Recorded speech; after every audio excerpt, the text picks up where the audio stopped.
Good morning. Morning. How are you? I'm good. How are you? Good. Griffin, can you tell the ladies and gentlemen of the jury how old you are at this moment? I'm 19. And do you work?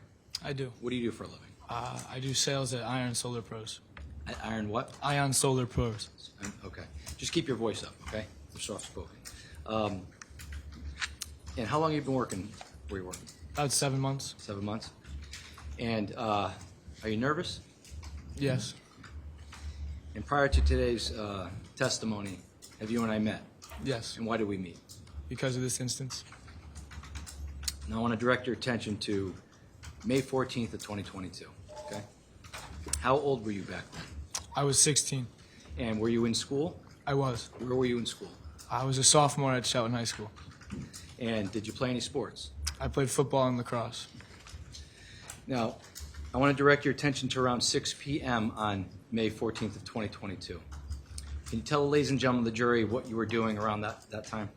I was getting ready and headed over to one of my friend's houses. And what friend's house were you going to? My friend Natalia. And did you go there with anybody? I went with my buddy Ryan Hines. And how do you know Ryan Hines? He moved to Shelton in 8th grade, and we played football together ever since then.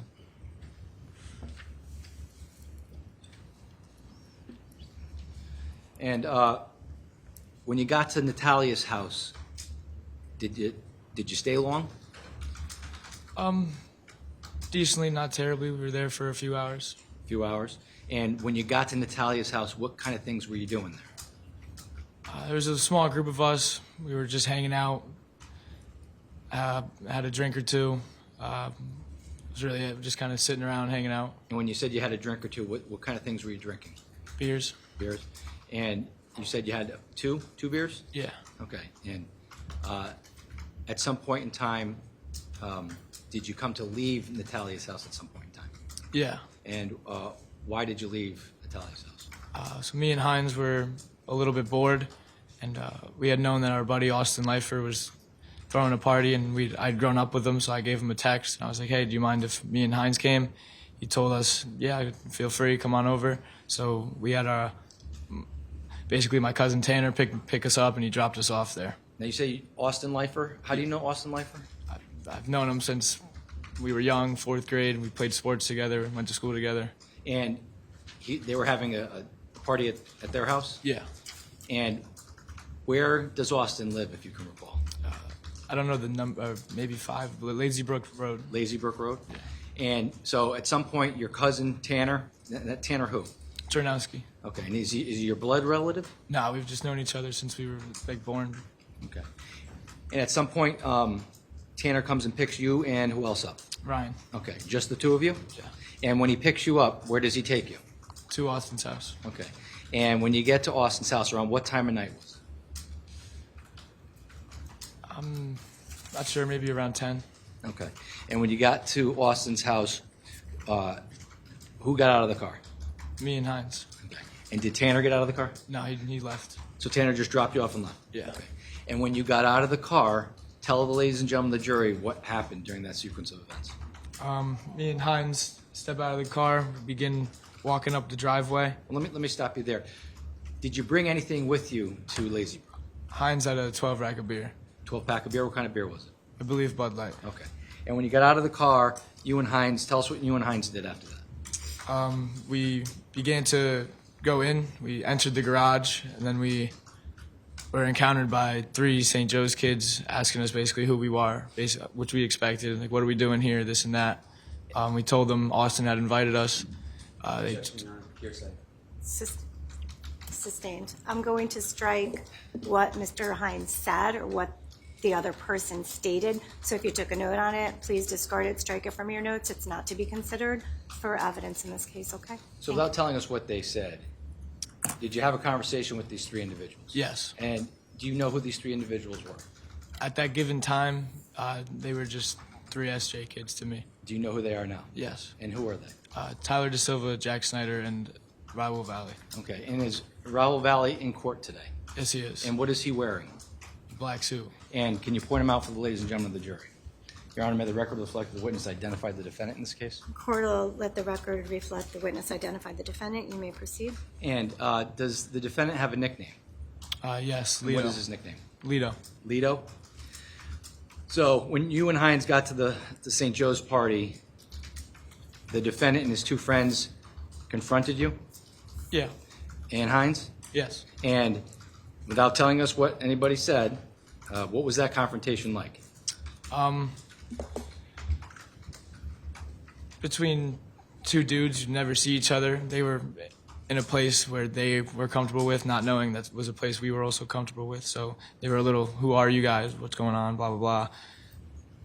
Kind of hostile, not really, but it escalates when one of them grabs Heinz's beer out of his hand. We move outside. Well, let me stop you there. Before you move outside, does the defendant say anything to you or Hines when you're confronted by him and Tyler and Jack? I don't remember specifically. Okay. And at some point in time, someone takes Heinz's beer? Yes. Who takes Heinz's beer? Jack Snyder. And when that happens, what's the reaction that, if anything, that Hines has at that moment? He's pissed off that someone just grabbed his beer out of his hand. So we move outside afterwards. The two of them conclude that they'd fight for the beer back. Okay. And the two of them that you're referring to? Hines and Jack Snyder. Okay. And at some point in time, did they confront each other as if they were going to fight? Yes. Were you present and witnessed that Yes. happening? And when that happened, what, if anything, can you tell us about withdrawing? Based on your recollection, do you know if Tyler DeSilva was present at that moment? Yes. And where was he standing at that moment? So Hines and Snyder are looking at each other. DeSilva's to Snyder's left. So if you're Ryan and I'm DeSilva's right there. so he's over to Jack's left. Yes. Okay. Was the defendant present when this was happening? Yes. And when do you recall where he was standing before when Jack and He Jack was around? right here to Hines. Behind him to his right? Like peripheral. Okay. Now, what do you recall about what happened next when you were witnessing this? They both put their hands up. They're about to begin fighting, and the first punch was thrown, but by Lito from the back, and it hit Hines in this back side of the head, and then Hines instantly takes Snyder to the ground. So if you're Jack and I'm Ryan, the defendant is here, and he punches Ryan in the face from behind? Yes. Okay. Tell us, when that happens, what occurs next? Hines instantly takes him to the ground, and this is like a 30-second thing that from start to finish. And once he gets to the ground, a girl they all knew was like trying to break it up. Lito had a motorcycle helmet on. He had taken it off and struck Hines with it once or twice, hit him in the head. Now, when the fight starts after the defendant punches Ryan from behind, does anybody else jump in the fight? Once they get to the ground,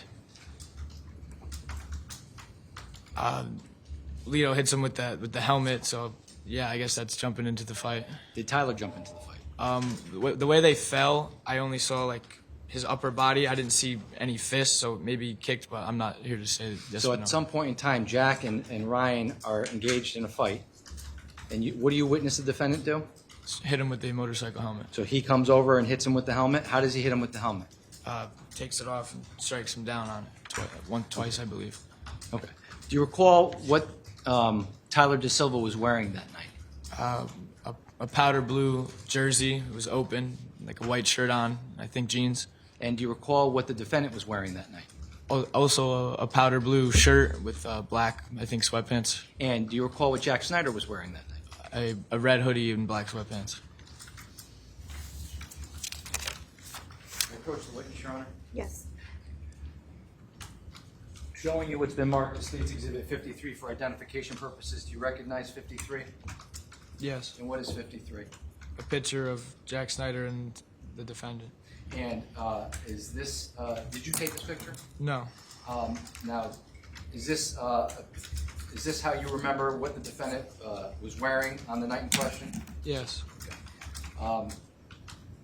And is this a picture accurately reflect what Jack was wearing that night? Yes. Your Honor, unless there's an objection, I would offer it at this moment. No objection, Your Honor. All right, court will accept into evidence states 53.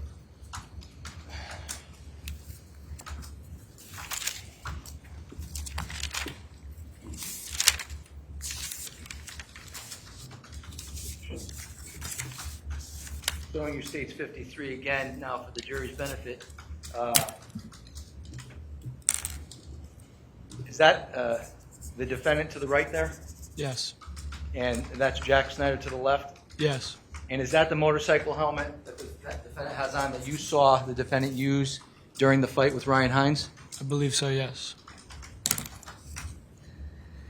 Now, you indicated that after the fight, it lasted about 30 seconds? Maybe 40. Okay. When the fight eventually ended, what, if anything, did you and or Ryan do next? The mom comes out, Lifer's mom comes out running or yelling. Like, obviously, there's a fight in her driveway. Kind of just get up, gather his things, tries to find some of his beers they had spilt. I think he grabbed a couple of them. We headed down the driveway.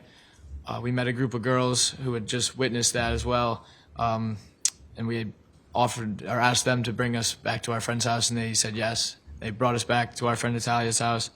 And then When you went back to Natalia's house, let me ask you this. Between the time you were at 5 Lazy Brook to the time you went back to Natalia's house, were you drinking any alcohol? no. When you got back to Natalia's house, how long would you say you were at Natalia's house for when the girls dropped you off? Maybe around like 10, 15 minutes. And when you were at Natalia's house, were you drinking alcohol at that point? No. Did you observe Ryan Hines drinking alcohol at that point? No. Now, at some point in time between leaving Lazy Brook Road and getting to Natalia's house, was there any communication between you or anybody else over any type of messaging? Not at that point, no. Okay. Can you tell the ladies and gentlemen of the jury what, if anything, occurred between the time you left Natalia's house, well, withdrawn. At some point in time, you were there for how long? About 15 minutes. 15 minutes, and at some point you left? Yes. Why did you leave Natalia's house? Close friend of mine, Charlie Connery, had given me a call, had heard about what happens with Hines, and he said he was coming to grab us. Without telling us what he said. Sustained. Okay, you can't tell us what he said. Did Charlie Connery call you? Yes. Did you have a conversation with Charlie Connery? Yes. And did you tell him what you observed at 5 Lazy Brook Road? Yes. Okay. And at some point in time, did somebody pick you up at Natalia's house? Yes. And who picked you up? Charlie. And when he picked you up, where did you go? To Tyler Rich's house. Okay. Now, between the time you left Natalia's house, the time you got to Tyler Rich's house, were there any communications between, we'll call it, you and your Shelton friends and the St. Joe's kids? Yeah, some had begun. Okay. Can you please describe to the ladies and gentlemen of the jury what that was without telling us what people said? We were in a basketball group chat. What does that mean, basketball group chat? It means that prior to this incident, it was an existing group chat. There was 2 other St. Joe's kids in it that we hung out with, and we would go play basketball, pickup games, you know, kid stuff. And once this had happened, a few people were added into the group chat, and then it became very argumentative, going back and forth because of the fight. And it was just boys talking crap to each other, beefing. And were you in that group chat? Yes. And did you engage anybody in that group chat? Yeah. Okay. And what kind of things were you saying in that group chat? We were talking crap back and forth. At one point, it was said within the group chat on their behalf of. We can't tell us what they said, unless you know something that the defendant said. We just need to know the tone of it. It was hostile, argumentative. We were both going back and forth. We were hot. Our boy had been jumped by 3 kids, so we were acting out of emotions, being like boys, just like talking shit back and forth. Okay. I'm going to show you what's been marked as State's Exhibit 5. It's a full exhibit. Do you recognize State's 5? Yes. And what is State's 5? The Rich's house. That's Tyler Rich's house? Yes. How do you know Tyler Rich? From the same town. We've always just kind of been around each other since we were younger. You grew up with him? Yeah.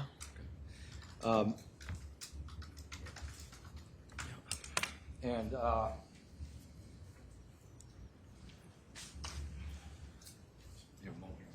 Yes. what time of night would you say you got to Tyler Rich's house?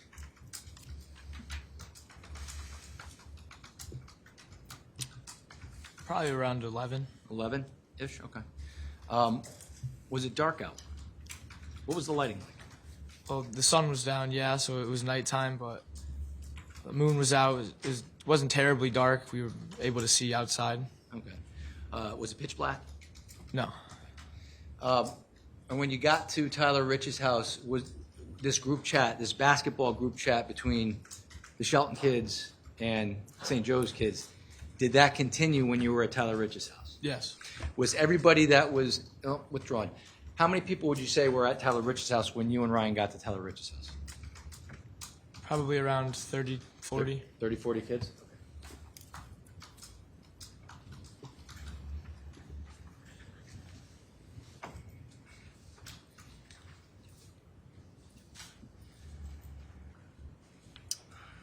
May approach, Your Honor. Yes.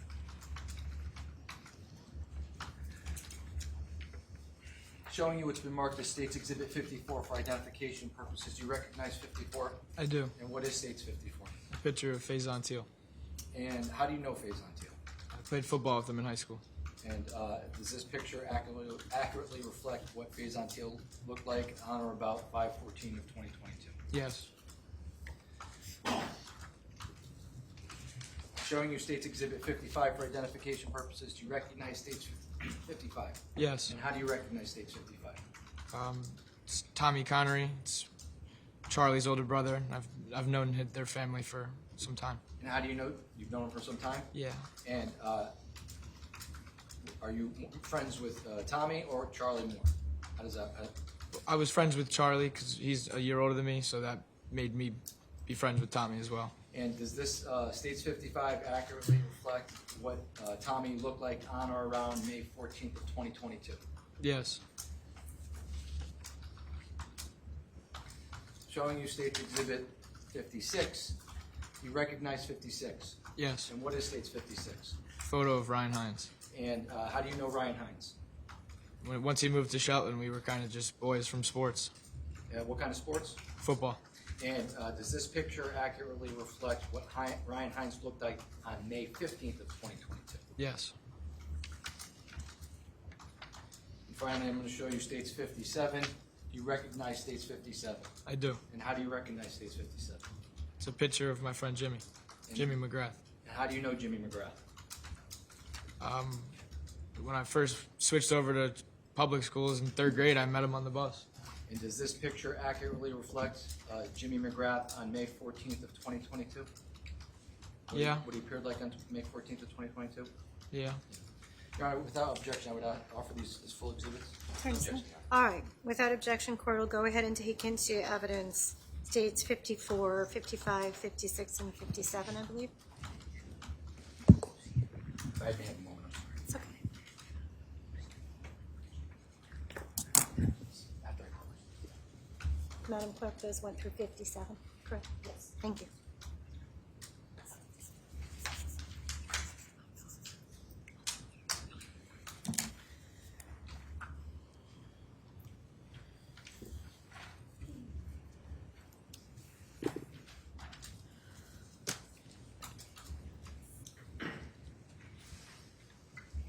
Showing you State's 54, now publishing that to the jury. State's 54 is again, Faison Teal. and was Faison present at 43 Laurel Glen, Tyler Rich's house on the night of May 14th of 2022? Yes. Showing you 55. What's 55 a picture of again? A picture of Tommy Connery. And was Tommy Connery present at Tyler Rich's house on May 14th of 2022? Yes, he was. Showing you 56. What is 56 again? Picture of who? Ryan Hines. It was Ryan Hines. Is that the same Ryan Hines you mentioned that was with you at Lazy Brook earlier in the night and went with you to Tyler Rich's house? Yes. Finally, 57. Can you tell the ladies and gentlemen of the jury who 57 is? Jimmy McGrath. It was Jimmy McGrath at 43 Laurel Glen, Tyler Rich's house when you went there that night? Yes.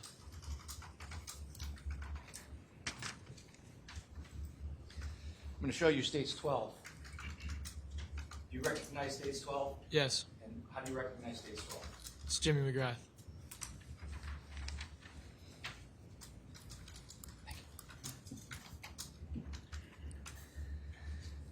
Now,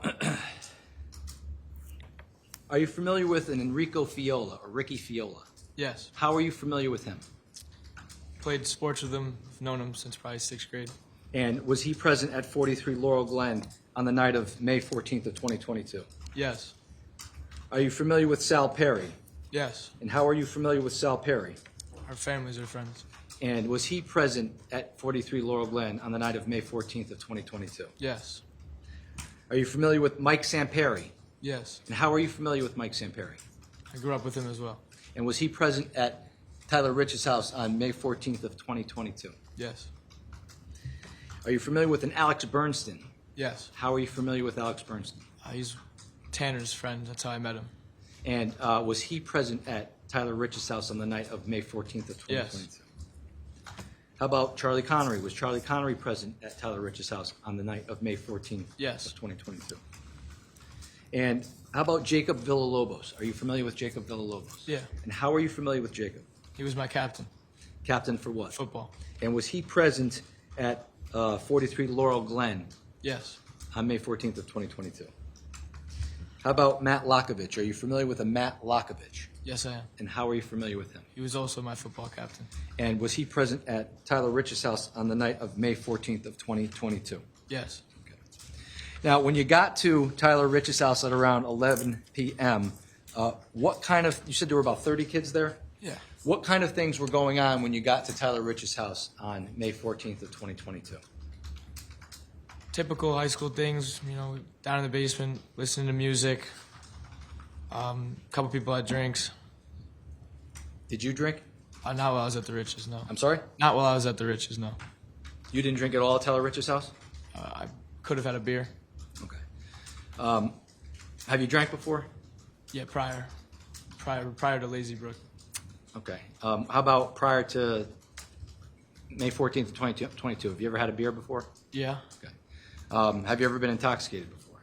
Yeah. On May 14th of 2022, were you intoxicated? No. Now, how long would you say you were at Tyler Rich's house while the group chat was going on? Probably about like 25 minutes. Okay. And after about 25 minutes, well, withdrawn. During that 25 minutes, did you say anything in that group chat with regards to 43 Laurel Glen? Yes. As we were all together going over this group chat, we're talking, they're talking. It was kind of just like I was collective. A couple people would tell them to pull up, so I did. So you told them to pull up, and when you told them to pull up, how did they know where to get to? I said the road name. I'm sorry? I said the road name. Okay. And at some point in time, after that 25 minutes, did something happen that you became aware of outside of 43 Laurel Glen? I'm not sure who, but someone had pointed out that there was a car outside. We kind of all collectively headed out through the back and went outside and saw the car. Okay. I may have a moment, Your Honor. Can I see? Yes.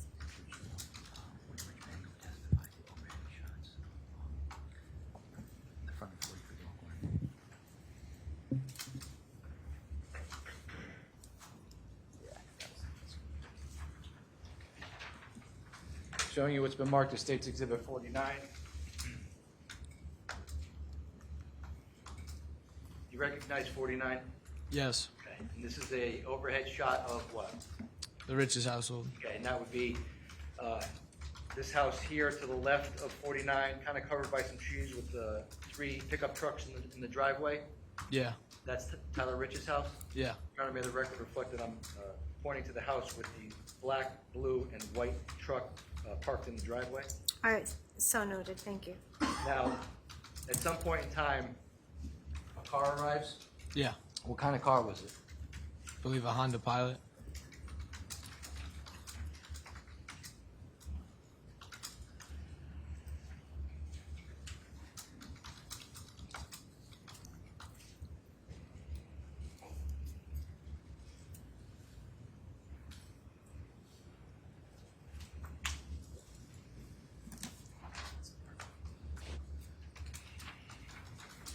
Showing you States 30. Is that the Honda Pilot you saw pull up or in the area of 43 Laurel Glen on May 14th of 2022? Yes. Okay.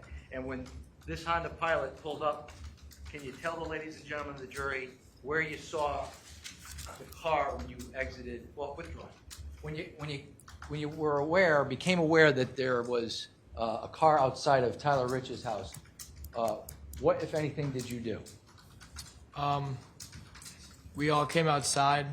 At first, it was like, where's the car? And then we had noticed closer to at like the bottom of the road, like where the road meets that road, a car was added to like the chain of cars that were there, and we had recognized that we didn't know what car that was. So we all kind of made our way over to it, realized that they were in the car. Now I'm going to take you back now, okay? Back up. This is State's Exhibit 6, okay? Tyler Rich's house, right? Yes. Okay. When you were at Tyler Rich's house, were you inside the house or outside the house? Both. Both, okay. When you became aware that there was a car that arrived in the area of Tyler Rich's house, were you inside the house or outside the house? Inside. Okay, and where were you inside the house? We were in the basement. Okay. And at some point in time, when you heard there was a car that arrived at Tyler Rich's house, did you exit the basement? Yes. How did you exit the basement? Through like the umbilical doors in the back. Bilko doors? Yeah. So those are like the basement doors Yeah. that open like this? And what side of the house are the Bilko doors in? I'm showing you State 6. Can you show us where? It's kind of blurry, Can you but step down and point, Your Honor? Certainly, that's fine. If he feels comfortable doing that. Certainly, of course. You would go up there, right here. You can do it, point it right here for the jury. so right around here is the walkway entrance that brings you from around back. Okay. So, Your Honor, if the record can reflect that the witness pointed to this area just in front of the blue truck in State 6 in the back area where there appears to be an air conditioning unit. Is that right? Yeah. Okay. In this opening area here. All right, that's noted, thank you. And when you came out of the Bilko doors, are you able to describe to the ladies and gentlemen of the jury in State's Exhibit 49 did you observe the car when you walked right out the Bilko doors? Not at first? No, you came around the house. So you came around the house. Did you come around the house, and for the jury and the record's benefit, did you come out this way where this patch of grass is just to the left of the blue truck? Yeah. Sorry. Did you walk down the driveway? I believe so. Okay. And when you walked to the driveway, did you walk to the end of the driveway? Yeah. Okay.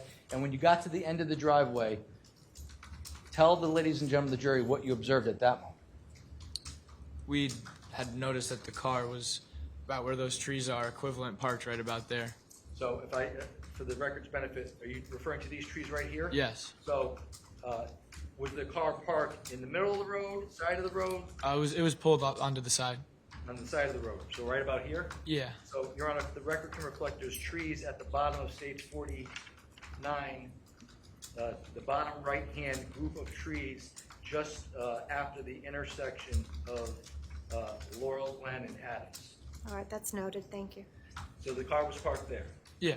when the car was parked there, did you approach the car? Yeah, we all did. Okay. And when you say you all did, how many people do you think approached the car, if you know? At least 20. Okay. And do you recall who was present when you approached the car? In the car? In your group? No, in our your group. Not specifically. Okay. Was Tyler Rich present? If you recall. I don't recall exactly who was outside. So there was about 20 kids? Yeah. Okay. And when you approached the car, was the car facing, It was facing towards Adams or away from Adams? away, down Away. the road.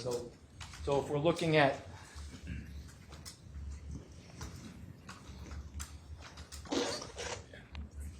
approach your arms. Okay. This is stage one. So when the car is parked, it's parked this way, facing towards Farmhouse Road? Yes. Okay. And you approached the car? Yes. And did you recognize anybody in the car? Yes. Who did you recognize in the car? De Silva, Snyder, and Lito from prior at the Lifers. So you noticed the defendant was in the car? Jack Snyder and Tyler De Silva? Did you notice if there was anybody else in the car?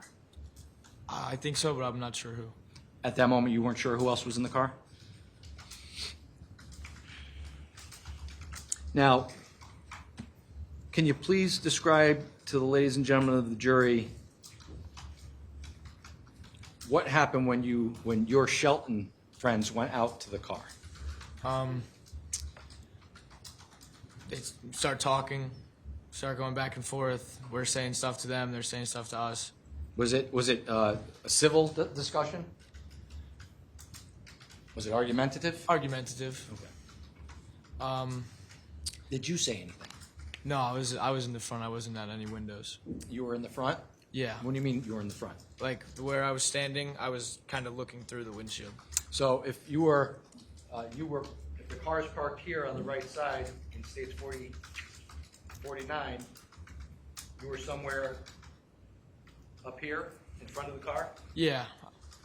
Now, if this is the car here, are you directly in front of the car? Are you inside of the car? I'm more towards the passenger side. Yeah. So you're closer to the curb than you are to the center of the road? Yeah. Okay. But still in front of the car? Yeah.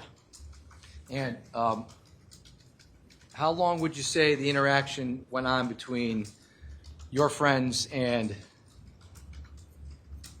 the St. Joe's group? A few minutes. Okay. Did you recall who was driving the Pilot that night? Jack Snyder. Okay. And do you recall, if you can, who was in the front passenger seat?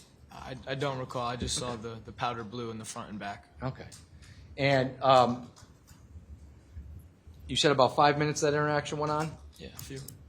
And at some point in time, did something happen between your group of friends and the Snyder vehicle group of friends?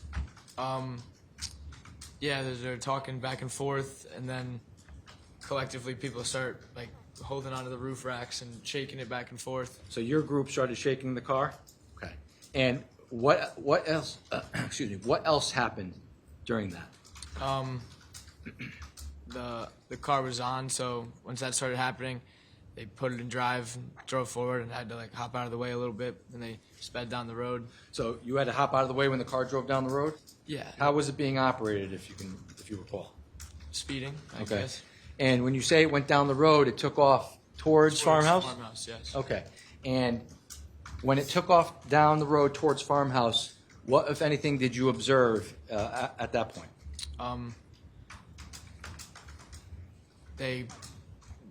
What happens after they drive away is they continue to drive back and forth from the Rich's house, like up and down the road. So they're driving in Stage 49 up and back down Laurel Glen?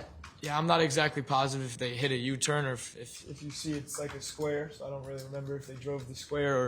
if they just busted a U-turn and came back and forth. But they came Yeah, back they, and forth. They crossed the house multiple times. yes. Okay. And when they crossed the house multiple times, what, if anything, did you observe people from the car doing? They were throwing things at us. We were throwing things at them. What kind of things were they throwing at you? I believe there was a WD-40 can, like a water jug of some sort. Okay. And when those things were thrown at you guys, what, if anything, did you observe your group of friends do? throw it back. You threw it back at them. Okay.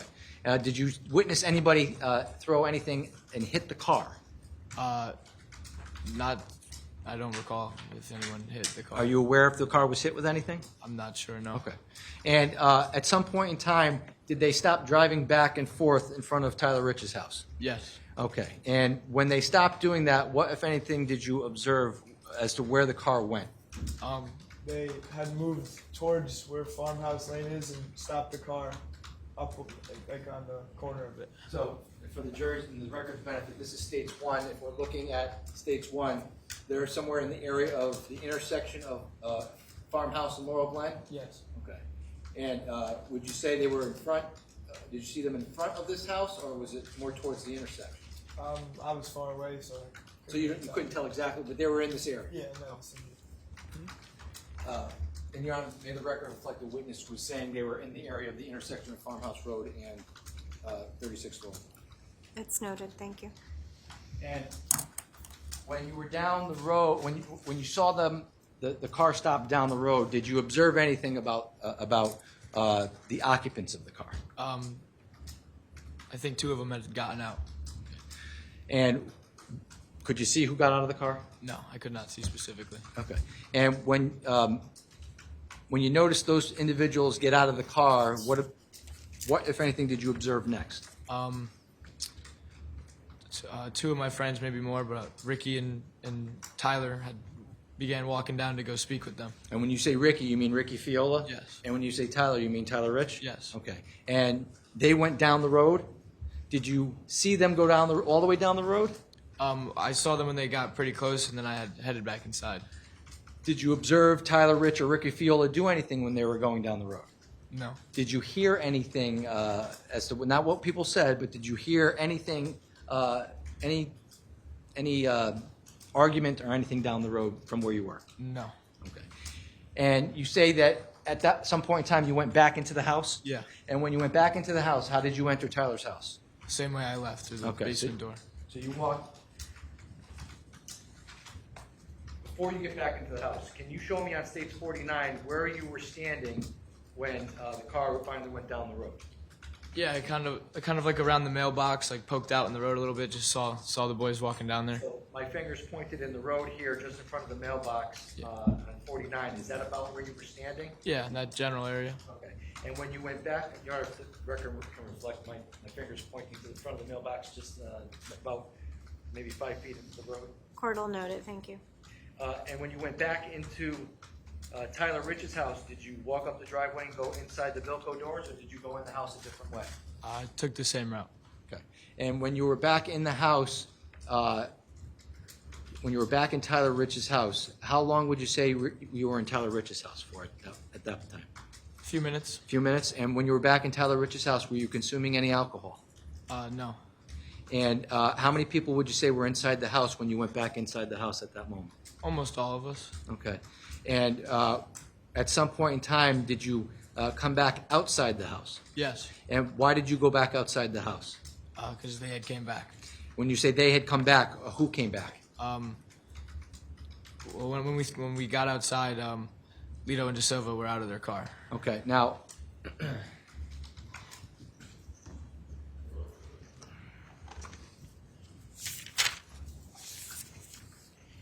show you States 52.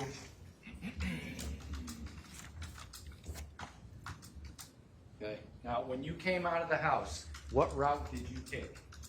The same route I had been taken. We veered a little left because they were approaching towards the yard.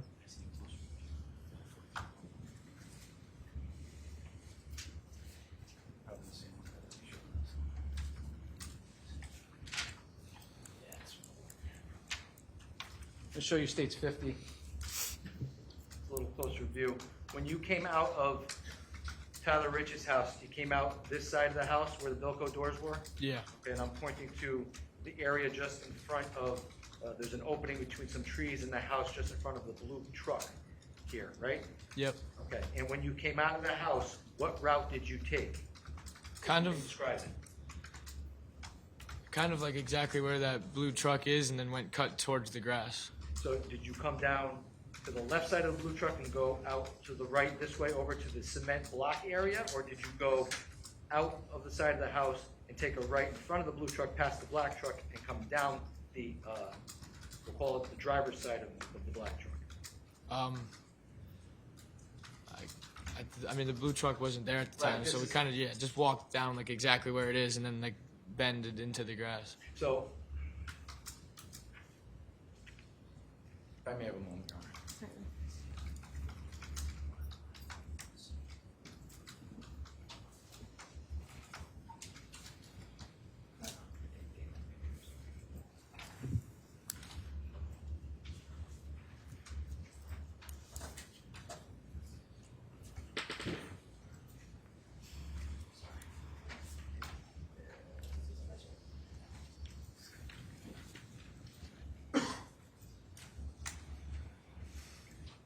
I'm going to show you States 5.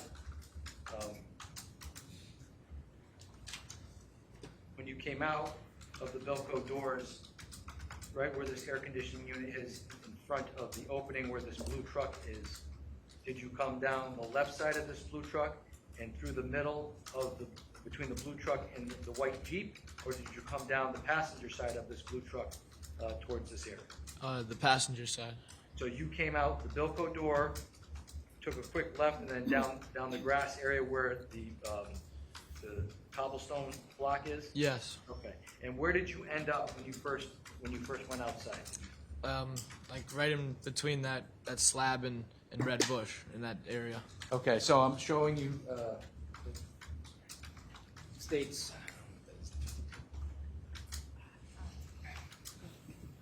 For the record, Your Honor, I'm sorry. It's okay. This is States 52. Thank you. This is obviously a more recent picture. Was this green tree here? No. Okay. And when you came down, can you point to the area in States 52 where you came, where you stood? In this general vicinity right here. Okay, so in the record reflect just above the area of this square cement, looks like possibly a septic cap thing here, and the red bush. All right, so noted. Thank you. And when you stood there, what was the lighting like at that point? I think there might have been a light on from the driveway, like slightly illuminating. It was dim lit. Moon was out. It wasn't terribly dark. You were able to see. Did anybody have flashlights on? Yeah. Okay. What were they using to illuminate what was going on? Phone flashlights. Okay. And when you got outside, tell the ladies and gentlemen of the jury what you observed initially when you got to that area. So when we get outside, the cars pulls up facing Towards Adams.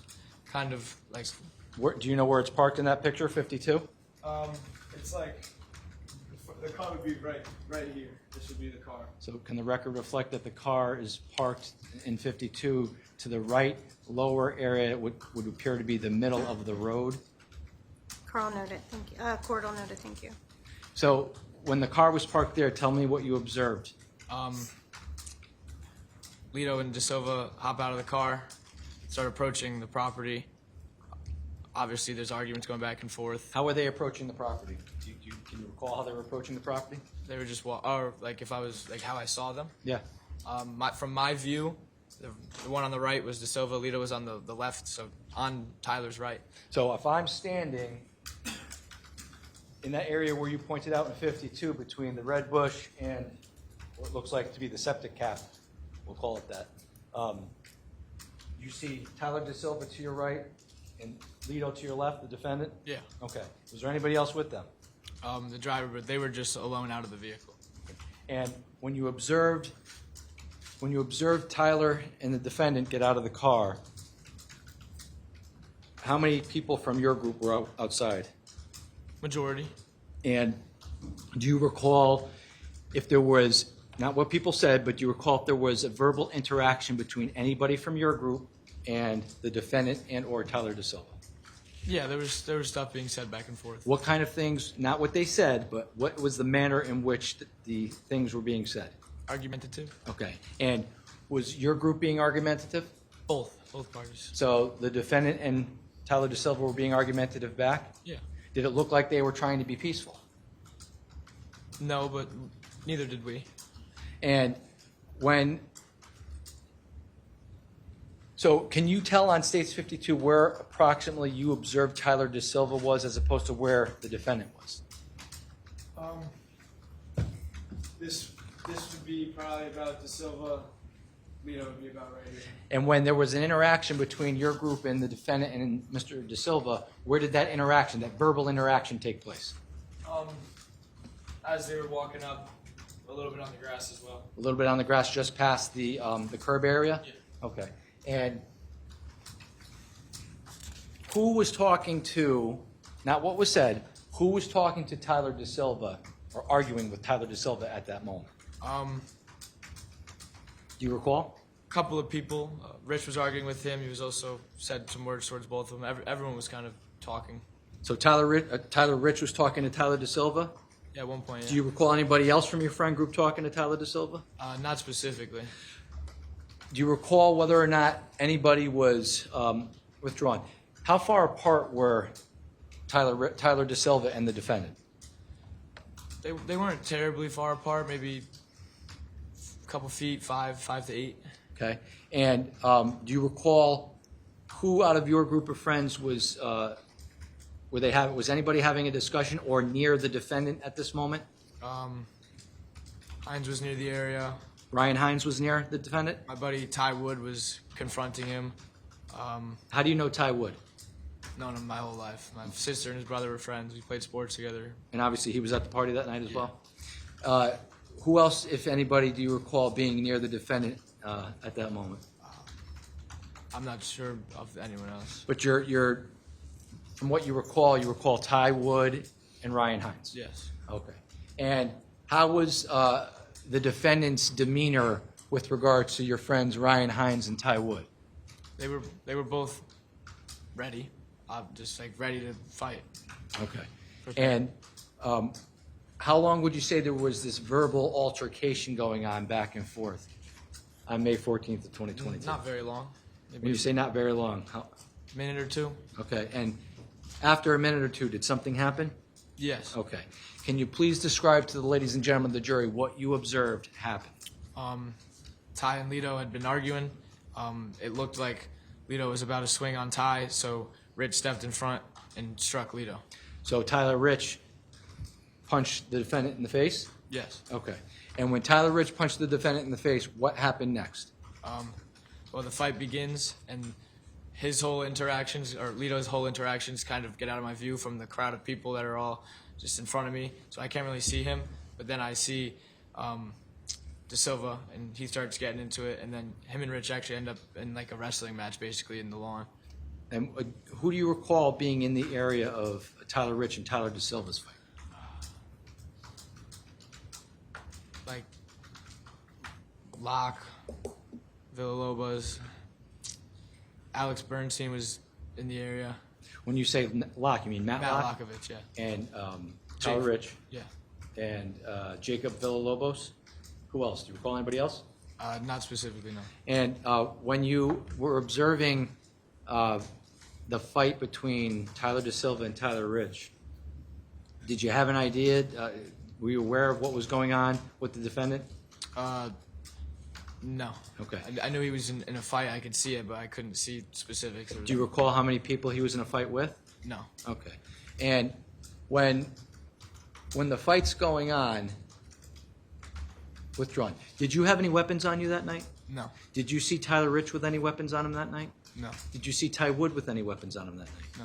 Did you see Ryan Hines with any weapons on him that night? No. Did you see Jacob Villalobos with any weapons on him that night? No. Did you see Matt Lockovich with any weapons on him that night? No. Did you see Sal Perry with any weapons on him that night? How about Mike Sampieri? Did he have any weapons on him that night? Not to my knowledge. How about Charlie Connery? Did he have any weapons on him that night? How about Tommy Connery? Did he have any weapons on him that night? No. How about Faison Teal? Did you see any weapons on him? No. Did you see Jimmy during the fight? Not during the fight. Not No. during the fight. Do you know if he had any weapons on him? He did not. So when the fight's going on, you lose sight of what the defendant's doing, and you kind of focus on Tyler Rich and Tyler DeSilva. How long would you say you were? Well, did you move at any point in time from where you were during that fight? I might have creeped about where that tree is, maybe right on the cement. Just watching. So you were in that general I area? stayed in that area mainly. Do you recall anybody being near you at the time? Tanner? Tanner Chernowski was near you? Yeah. Okay. And how long would you say, now withdrawn, tell us what you observed about the fight that you did observe. It was quick. They were on the ground. I remember like they were wrestling, grabbing at each other. I saw like DeSilva's whole back out because his shirt was like pulled up a little bit. They were just kind of wrestling, and then it wasn't very long, not a very long interaction. A couple of the dudes pick him up onto his feet, push him out into the street, and tell him to get lost, basically. And when that occurs, at any point in time, did you observe the defendant do anything? Yeah, so while the interaction with DeSilva's ending, the defendant runs to the car. You see the car door open because the lights turn on from inside the car, and then he runs back into the fight. And so, just so we're clear, States 52, during this point in time, you're somewhere in this area? Yeah. And that's between the square cement block septic cap here and this tree that was not there at the time? Yeah. And the car is somewhere in this area here, just in front of the mailbox, maybe like... Maybe a little farther back as well. Okay, maybe, so probably around just to the lower right-hand portion of Yeah. 52. And you observe the defendant run to the car? Yes. And when you observe him run to the car, what does he do? He runs back to the fight. And when he runs back into the fight, where did you observe where Tyler DeSilva was at this point? He's kind of like in the road. Road now at this point because he was pushed out into the road. Was anybody fighting with Tyler DeSilva at that moment? No. Okay. And when the defendant runs back into the fight, what, if anything, withdrawn, how would you describe the scene of the fight? Was it chaotic? Yeah, Okay. A lot of kids? a lot of kids. And when the defendant runs back into the fight, what, if anything, did you hear at that moment? My buddy Charlie yells that he has a knife. And when you heard Charlie yell that he has a knife, what, if anything, did you observe next? I didn't observe. Like from that point, it was a crowd of people, and then it broke out in chaos. People started yelling, screaming, and then I had seen Jimmy, and he had these white shorts on. They were stained completely red, and I looked away, and a bunch of people flooded to him to help him.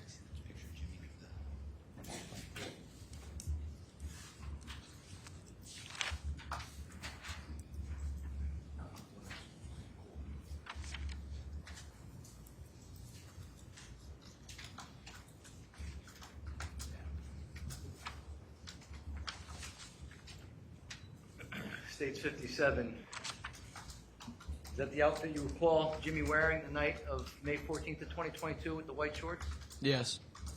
And when you saw Jimmy, withdrawn, when the defendant came back into the fight, did you observe a knife on him at that point? I couldn't. I still had no eyes. I saw once he ran back from the car. I lost sight of him because of the crowd. Okay, when you say there were a crowd, were there people in front of you where you were standing between the tree and the in that cement square in States 52?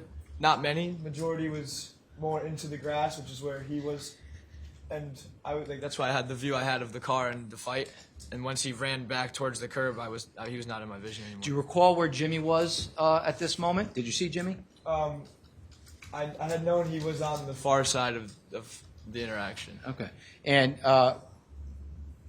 when you heard Charlie yell, "He's got a knife, he's got a knife,"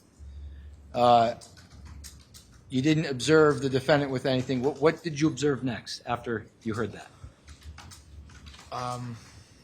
It erupted and everyone started screaming. Some people were crying, yelling, freaking out. Once I had noticed Jimmy, I was shocked. I was 16 years old. I didn't know what to do. And then I had noticed Charlie was freaking out because his brother Tommy had been stabbed, and Charlie was like my best friend at the time. So I had taken my hoodie off, gave it to him, was like put it on his leg. Let's stop there. So what did you observe first about Jimmy? You saw Jimmy first? I noticed the red on his shorts. That was what I noticed. Did you hear him say anything? I did not. Did he do anything? Did you see him do anything? He fell to the ground. Okay. So you saw red on the shorts and he fell to the ground? When you saw that happen, what did you do next? I was moving towards him, and then like a couple people instantly grabbed onto him and were catering to him, and then I noticed Tommy and interacted with Charlie, gave him my hoodie. Do you recall where Tommy was at that moment? If you don't, it's He okay. was like in the middle of the yard. Okay. And did you go up to Tommy? I did. And what did you observe about Tommy? That he had been stabbed in the leg. Okay. Do you recall if he had been stabbed more than once? Yeah, I believe 3 or 4 times. And when you saw that he was stabbed, what, if anything, did you do? I had taken my hoodie off to give it. I gave it to Charlie first to give to, and told him to give it to Tommy to wrap his leg. And when that happened, what did you do next? I ran back inside to look for anything, towels, water.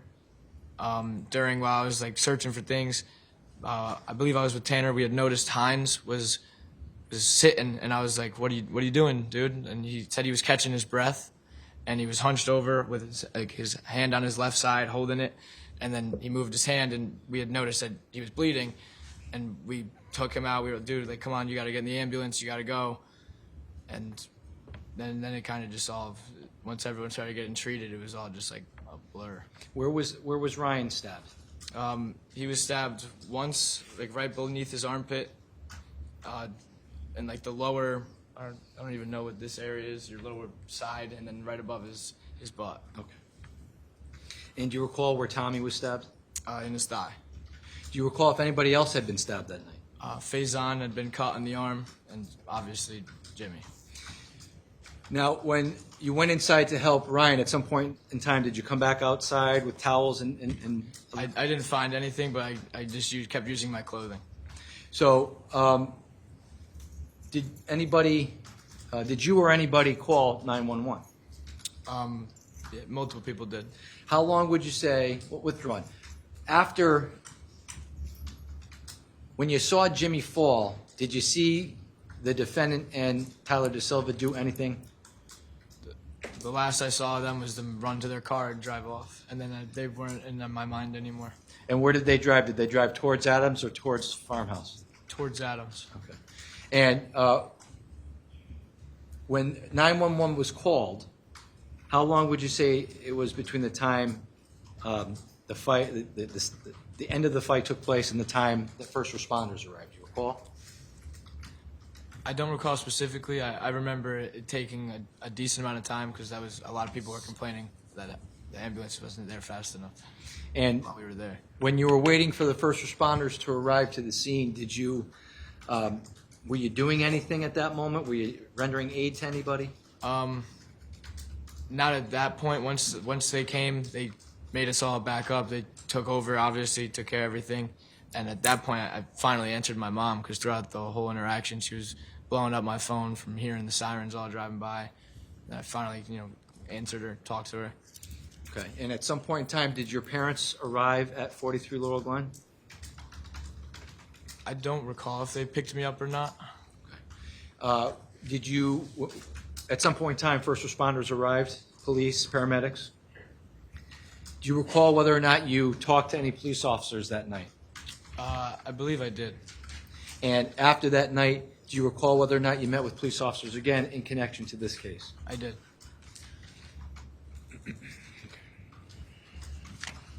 They may have a moment, Your Honor.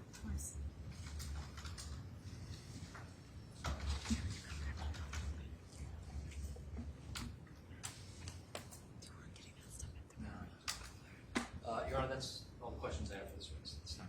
All right, thank you.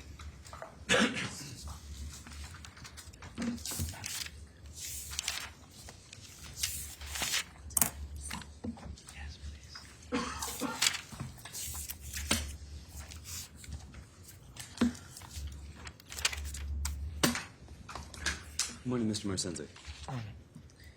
So you were telling us a little bit about your relationship to some of these folks, as well as what you witnessed on the 14th into the morning of the 15th, right? And you were telling us that the evening began, you were getting ready over to go over to Ms. Ridzik's house, correct? That was about 6 o'clock? Maybe a little later. Okay. And that involved some drinking as far as getting ready to go over there? While we were there, yeah. While you were at Ridzik's house? Yeah, the initial time. Okay. What about beforehand when you were getting ready to go over there? Did that involve any drinking? No. Okay. Any other substance use? No. You told us that once you got to Ridzik's house, you had a drink, maybe 2 beers, maybe 3, maybe 4. No, because I didn't have that many. Wasn't able to get anything for that night really, so I didn't have much. So I was just kind of. Well, you were there with Ryan Hines, correct? Yes. And he had a 12-pack of beer, He did. correct? You didn't have any of those beers? No, I don't believe he gave me any. Okay. Is it possible? I don't Judge, think that's so. possible? Sustained. Because when we showed up to the lifers, he had. Hold on just a minute. Sorry. It's okay.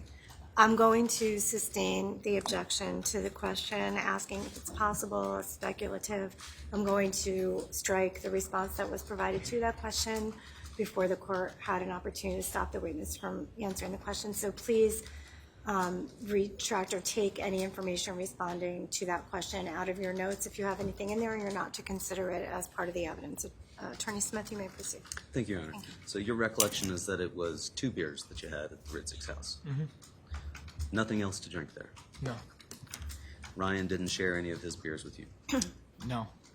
And at some point, you went over to the Lifers' house, correct? Yes. And that was 5 Lazy Brook Road? Yes. And you knew that they were having a party there, correct? Yes. Where you expected that there would be more drinking going on, correct? Potentially. Well, when you arrived there, you knew that your friend, Mr. Lifer, was drunk to the point of being ill, correct? I had found that out from them when I had arrived. Because you didn't see him because he was in the back throwing up, correct? I didn't see him because I wasn't allowed into the property by the defendant and his friends. And you were driven to 5 Lazy Brook Road by a person named Tanner Chernowski, correct? Yes. And you described Tanner Chernowski as your cousin, correct? Yeah. Not by blood, but essentially we've been family friends since we were young. So he's not your blood cousin No. or relative, but you consider him so close as to be, you call Yes. him a cousin. Yes.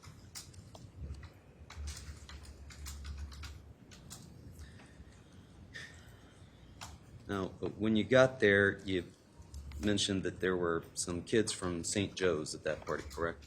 Yeah, it was a St. Joe's party. was Often a St. attended Joe's St. party. Joe's, yes. So most of the kids there were from St. Joe's, correct? Yes. You were not from St. Joe's, No, I was not. nor was Ryan Hines, correct? No. Nor was Tanner Chernowski. No.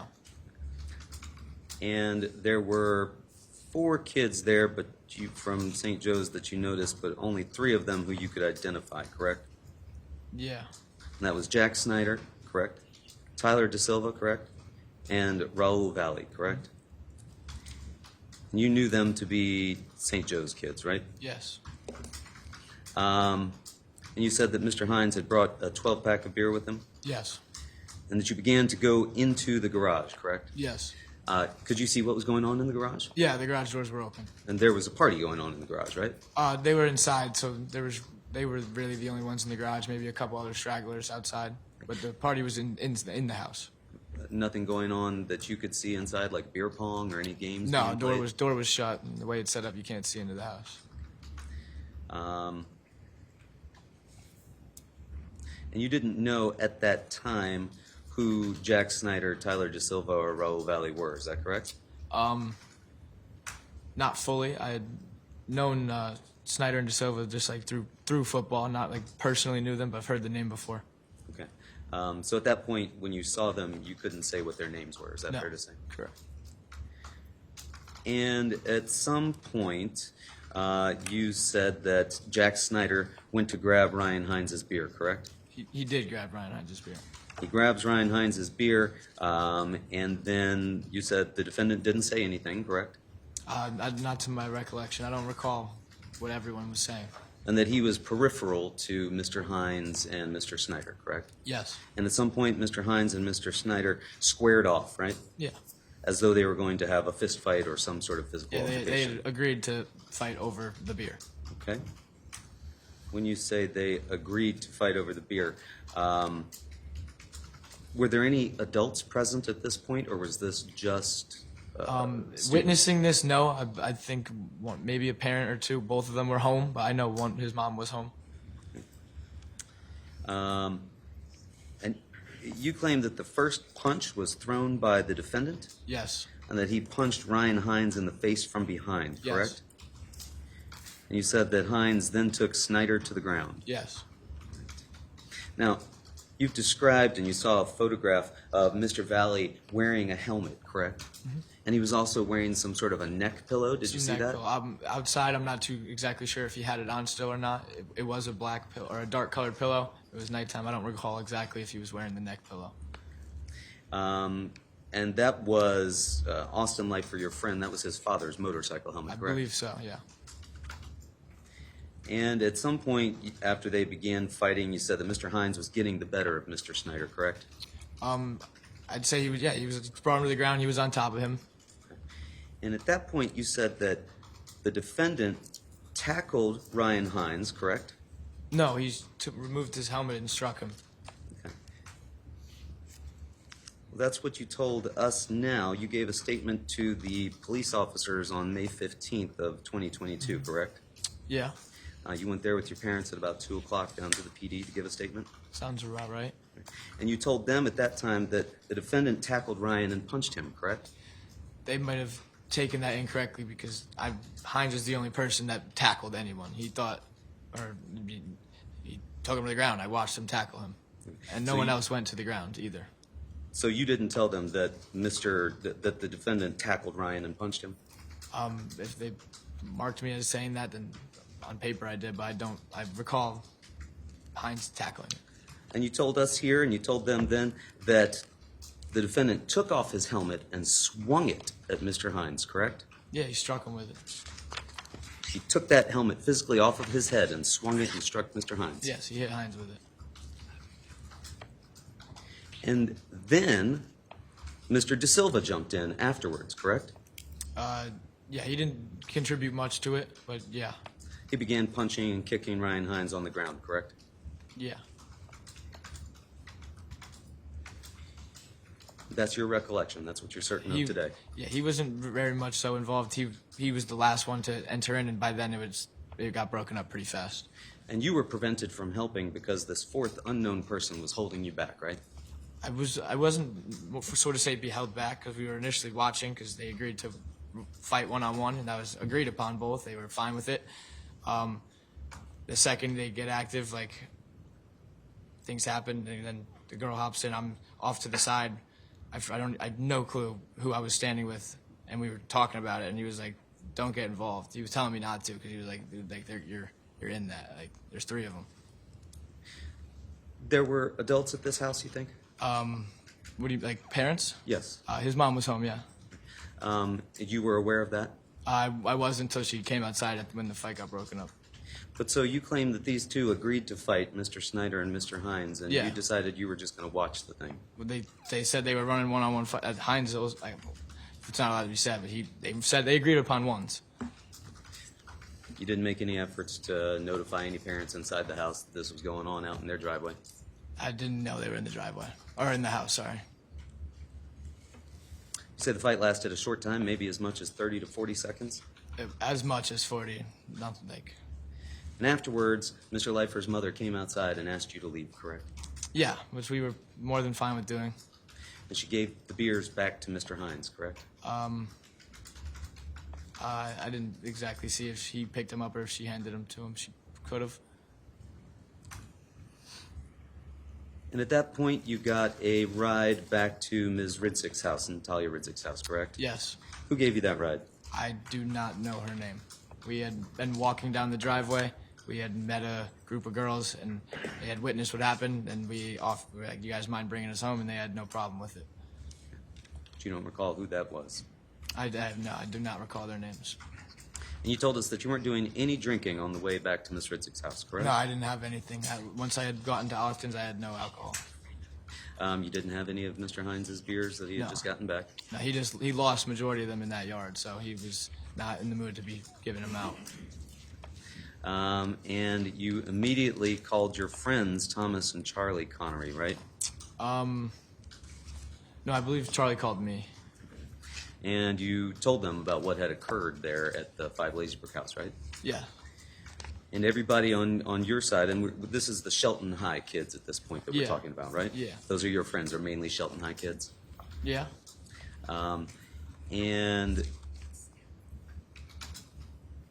you let them know about the fight that had just happened at 5 Lazybrook Road. Yep. You were upset, right? Yeah. Me and Hines were a little pissed off. We were like, "What the hell? That was bull." A little pissed off? Yeah. We weren't fuming, acting out of rage, doing anything stupid, but we were like, that was stupid. Like we were just pissed. Okay. And you told us that there was a basketball group chat that some of the kids started, correct? Yeah, I was in it prior. It was started because we played pickup basketball, hence the name of the group chat. And we had 2 SJ kids in there that we were friends with. We'd hoop with them.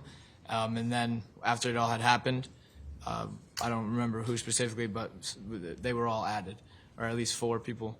I didn't have any of the numbers, so they were all just random numbers. When you say they were all added, you mean Mr. Valle, Mr. De Silva, and Mr. I found that Snyder out were after, added, but in the correct? given moment, I didn't know. Yes. But that's who was added, right? Yes. Yes.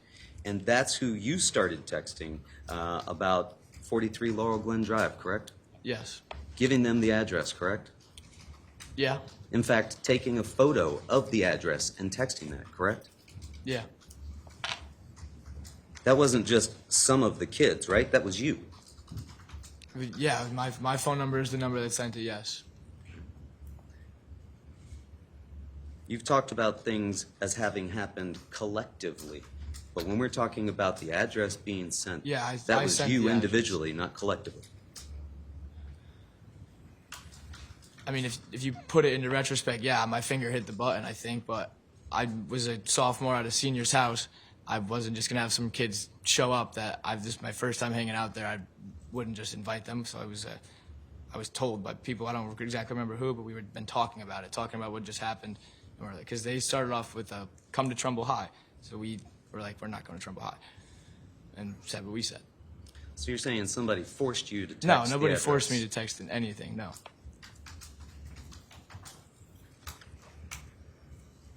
And then you described ultimately getting over to 43 Laurel Glen Drive. And you told us maybe 30 to 40 kids were there? Yeah. Could it have been more? I don't think so. By more, if it's not touching 50, maybe a number in the 40s possibly, but I don't think so. And you didn't have anything to drink once you got there, except maybe I think you conceded you could have had 1 beer? Yeah, I could have been given one. I don't remember drinking, but I'm not going to rule it out. Was there beer at the party at 43 Laurel Glen Drive? Not for the taking, but people had their own supplies.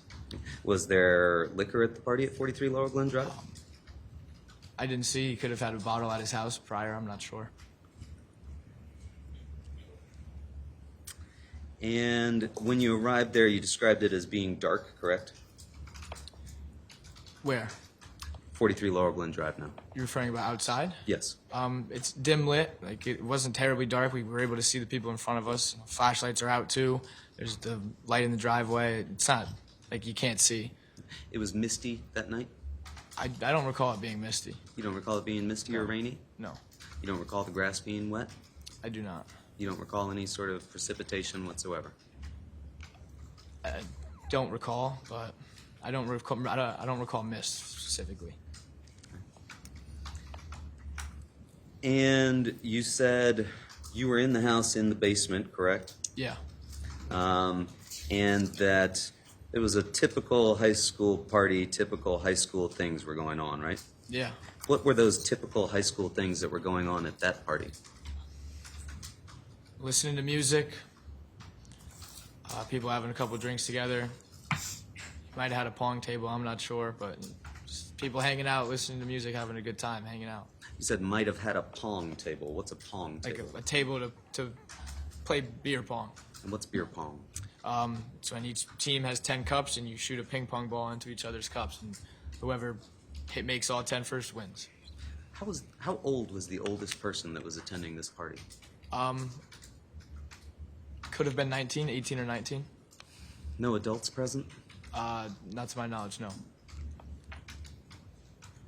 So you told us before that maybe some folks had some beers, they'd brought their own. Now you're telling us that there might have been a beer pong table set up and people might have been playing beer Yeah, pong? but by beer pong, I don't specifically mean every single cup is filled with beer, because we've come to learn that it's a lot easier to fill them with water, because then you could just keep playing and play the game. Okay, so are you telling us that this night there were people playing pong with water? I'm not telling you specifically, I don't recall, but if 95% of the time that is the situation, because you get your beer all gross. And you told us that at some point you became aware that these St. Joe's kids had arrived and they were outside, correct? Yeah. How did you become aware of that? So initially there was a text that said we were here. Someone ran outside, didn't see him, and then someone else was like, "There's a car outside," and that's when we all flowed outside. And you described that car as being parked outside down towards the corner of Adams, correct? Yeah. And that car was on the other side of the street, correct? Yes. And then you told us that you all collectively headed outside, right? Yeah. Was that all 30 or 40 of you? Few stragglers may have fallen back, but the majority made their way outside. And who were you standing beside when you headed outside? I don't recall fully who I walked out with. We kind of just all funneled out, so we just walked outside. Did you head outside with Tanner Chernowski? Yeah. Did you head outside with Ryan Hines? But yeah, he came out. Did you head outside with Michael Sampieri? If Samp went outside, I wasn't specifically saying I'm with any of them. Some of them were outside, yes. Why did you go outside? Because I went outside. They were in the group chat. They said they're here. Curiosity. Walk outside. Everyone else was going. You were just curious about what was going to happen after you told them to come Yeah, to I'm gonna 43 go. Laurel Glen I'm Drive gonna after go the fight. confront them. Yeah, I'm gonna go outside. But this was more of like me and Hines were like youngins to everyone there. We looked like we were the little kids there, so they were kind of taking control. And it was more like people. They were all known. The defendants and his friends have known some of the people that were at the Rich's house. Okay.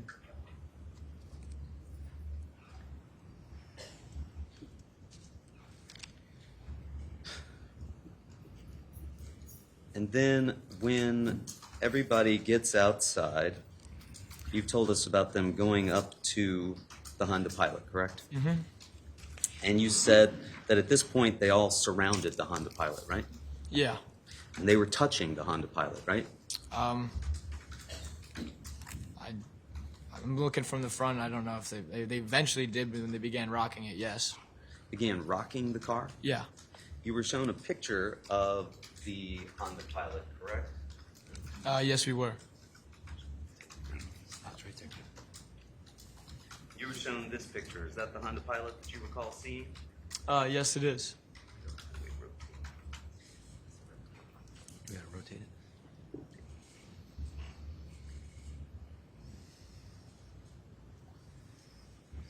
That looks like the Honda Pilot that you saw. Yeah.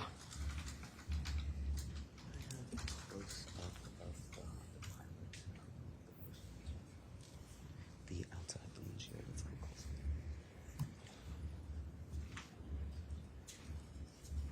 Just a moment, Mr. Marslinzik. I'm trying to get an exhibit.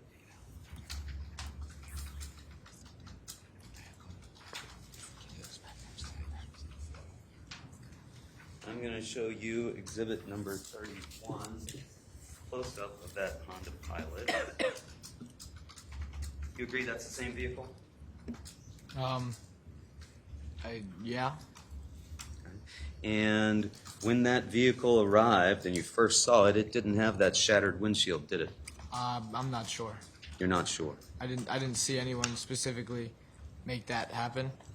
So I don't know if they arrived with it or left with it. Okay. How did you come out when you got to the car when you went outside? Where was I parallel to the car? I was How did you come out of the house? through the umbilical doors out of the basement around the house.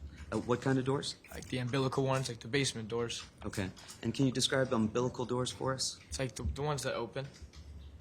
Like, I don't know, if this is a house, they're slanted like this and they open. And there's a staircase that goes into the basement. Okay. And then you came out and you described for us how you walked down the pathway? Yes. And where did you go? If you want to use the exhibit behind you, you went beside the square cement? That's the second time when they come back. The first Okay. time initially, we all come down the driveway. Oh, you all came down Yeah, the we driveway? all walked out. I don't know specifically the driveway, but we all walked out to the car. So you remember that? You remember how you got out of the house? Yes. You don't remember whether or not that windshield was shattered beforehand? I wasn't paying attention to if their car was beat up or not. You were standing right at the front by the passenger side, right? Yeah, I wasn't like on the car. I was a few feet back. I was looking through the windshield, but I don't remember if there was a crack there or not. Which Looking at the side people. of the windshield would you say that defect is in? The passenger side. The side you were standing closest to? Yeah. You didn't notice whether or not it was shattered? I wasn't looking for shattered glass, and you probably can't really tell it's cracked either when it's nighttime. You know, it's got a light on it with a flashlight taking a picture of it, so it reflects back a little bit. I didn't recognize if there was a crack or not. I see. You did notice, however, that these kids were all now surrounding the car and that at some point they started to shake the car. Yes. They started to throw things at the car. I don't know if anyone threw anything at that point. They started to pound on the car. Yeah, probably just banging on the windows. Somebody reached in and punched somebody that was inside the car. I didn't see any of that. You didn't see that? I didn't see if anyone got punched while in the car.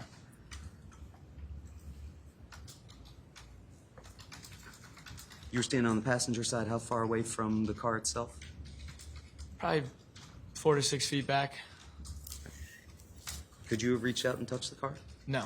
Did you reach out and touch the car? Did I touch the car? Not to my recollection, no. Not to your recollection? Yeah, I don't recall encountering and going up and touching the car. Is that the kind of thing you'd forget? What do you mean? Like, would I forget touching the car? Yes. Probably not. But you simply don't recall whether or not you touched the car? I didn't touch the car. You didn't. I didn't touch the car. Now you recall that you didn't touch the car. Yeah. These other people were all touching the car. Yeah, they were on the sides of it. I was in the front, so I can't do anything from the front of the car. I see. You distanced yourself from the car. Essentially, yeah. You distanced yourself from the group. Not from the group. I was still with people.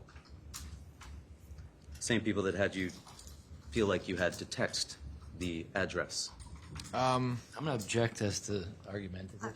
I'll allow it overruled. Sorry, but what was that? These same people that you felt like were making you text the address. I didn't feel like I was made to text anybody the address, but sure.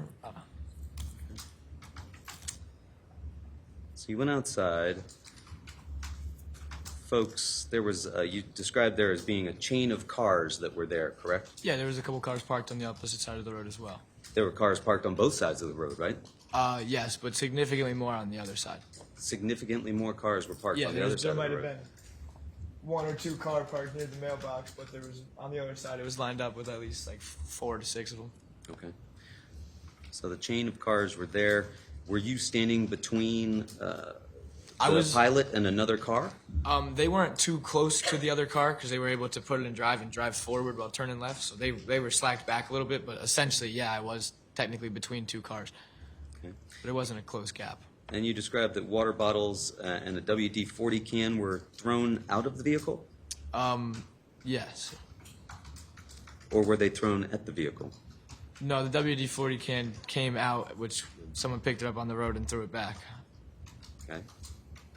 Was anything else thrown back at the vehicle? There was like a water jug tossed. But once they started driving up and down, like slowly, majority of us would fade into the inside. But a couple people trickled, like stayed outside, and that was really it. Like they just kept driving up and down. We thought it had been done by that point. How many times did they drive up and down? 3, 4 times. Not 2 to 3? Well, including their first speed down, then they come down and back up again, so it's at least 3. Could you see how many people were inside the vehicle?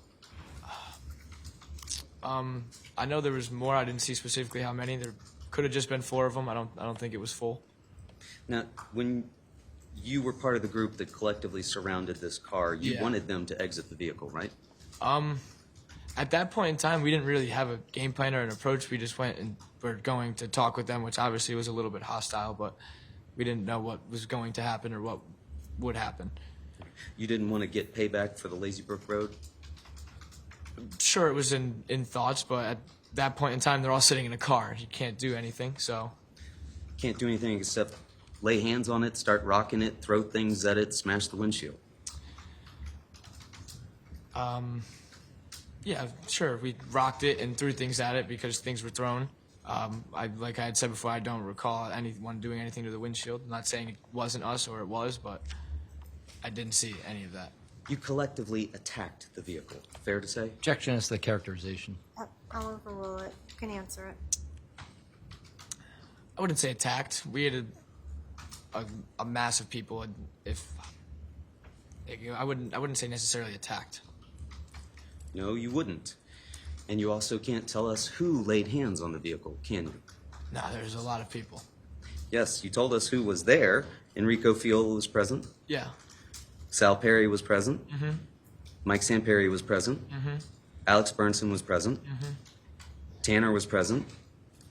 Mm-hmm. Yes? Yes. Jacob Villalobos was present. And you knew all these guys very well, correct? Yeah. You played sports with all of them, correct? Mhm. You grew up with all these kids, I correct? did. But you can't tell us who it was that started shaking the vehicle. It's not that I couldn't tell you who. It's that I didn't specifically look around and remember who was who. I know who all my friends are, obviously, yes, but I don't know where their positions are. I don't know their experiences. I was paying attention to myself and looking at the car. I wasn't watching everyone else's doings.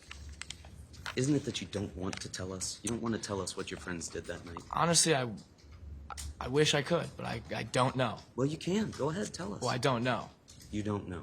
I don't know where my friends' position were or where they were, no. But you knew how you came out of that house.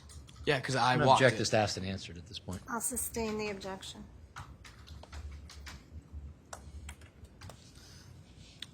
And you're telling us that they drove up and down the road 3 to 4 times, you've said? Yeah. Multiple times. And that at some point they drove off down towards Farmhouse Lane, correct? Mm-hmm. And would you agree that that is about 2 football fields away from where the Rich House is? Yeah, it's a good distance. And you claim that you saw only 2 of your friends walk down towards Farmhouse Lane, right? I just knew 2 specifically. There could have been more. I know that Ricky and Tyler went and encountered him. Do you know that because they told you that, or because you saw that? They were the ones that actually had discussed that they were going to go down and talk to them. So once they started going, I came back and I don't know if anyone else trailed after them. Did you see them go down to Farmhouse Lane? Yeah, I saw them. I walked inside, but I watched them head towards Lido. Yes. Those, you think only those 2 people were the ones that walked down there? No, I just know that those 2 people. I don't know specifically who else. And you told us you didn't hear anything go on down there? No, at I went Farmhouse back Lane? inside. You went back inside. You remember that? Yes. Who else went back inside with you? Majority of people. Alex Burnson? I'm not sure. At that time, I had just kind of met Burns. So I wasn't really looking out for him. Did Enrico Fiola go back inside with you? No, Did Sal Perry go back inside with you? I'm not sure. Did Mike Samperi go back inside with you? I'm not sure. Did Tanner Chernowski go back inside with you? I'm not sure. Did Jacob Villalobos go back inside with you? I'm not sure. There's a lot of us. You're naming 6 of the 40 kids. I don't know where everyone's exact whereabouts were at every given moment. I apologize. No apology necessary. When you spoke with officers before, though, you didn't mention anything to them about friends going down to Farmhouse Lane, did you? Well, I was in a panic and just explained what I had actually, the big things. It didn't So come you down didn't to tell details. them about that, correct? I don't remember exactly what I told them. That was 3 years ago. You told them that everybody went back inside and only one person remained outside to see if the St. Joe's kids were going to come back, right? No, I didn't specifically say that. I just know that somebody, I don't know how many people, but majority had funneled in and someone had mentioned that they were back. And that one kid just stayed outside to see if the St. Joe's kids were going to come back, right? Yeah, someone actually was outside. I don't remember who it was, and they were looking, but it wasn't like... Well, did one kid stay outside, or did two kids go down to Farmhouse Lane? Those are two separate events. They went down and spoke to them. Then when they were down at the, I don't know anything that happened in that conversation, what they saw, what they said, anything about it, but I watched them walk down the road towards them. And then at separate times, we all funneled back inside. Someone was outside still. I don't know if they were looking for them, but someone was still outside, and then they had mentioned that they had came back. Who was that? It was someone just yelled like they're back, and everyone was like, "What?" and all funneled out the back doors. Like, And in fact, you continued texting throughout this time period, didn't you?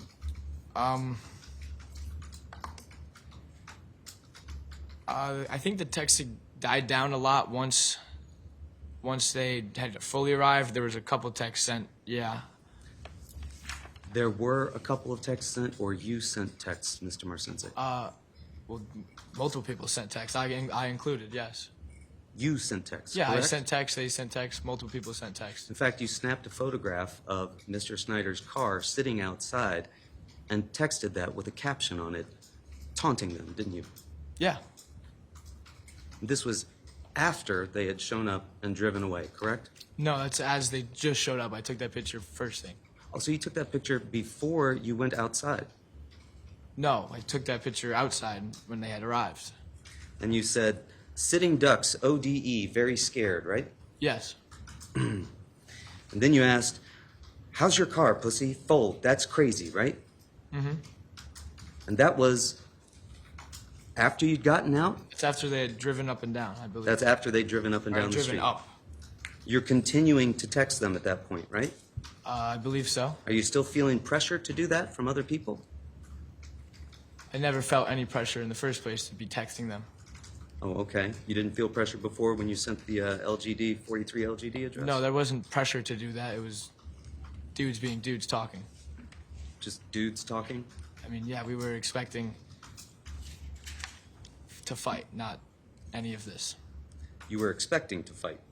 Once we had told them to come, yeah, I don't think we're gonna have them come and there'd be no point in having them come. Yeah. Did you say 43 Laurel Glen Drive, 30 to 40 dudes here?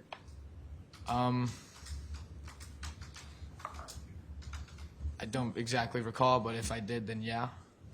Okay. You didn't mention those texts, however, when you were talking with the police, right? I don't recall. I don't think so. I don't know that it wasn't asked. Once I was asked about them, I told them about them, yeah. Oh, once you were asked about them, you told them that they Okay, existed, but before that, you didn't think that was important to share with them? Not really. It was argumentative. It's a lot of just hearsay nonsense back and forth between the two of us. Yes, Well, I told them where to go, but that doesn't invite anything that happened on that night. Mr. Marcinse, you didn't tell the cops about that because you thought it might get you in trouble, didn't you? I don't know exactly what my thoughts were when I was 16. I could have been scared. I'm not sure. You didn't think maybe you'd get in trouble for luring somebody over and then getting into a fight? I mean, you said it yourself. I said the address with how many people. I wouldn't necessarily call that luring. They knew what they were getting themselves into. Sir, what I said was you texted them the address, but you didn't say 30 to 40 dudes here, did you? That's what you said. That's not what I said, sir. Is Well, that I what had a you misconception. said? I need to be looking at the same text you're looking at. I don't remember text I sent 3 years ago. Okay. Let's see.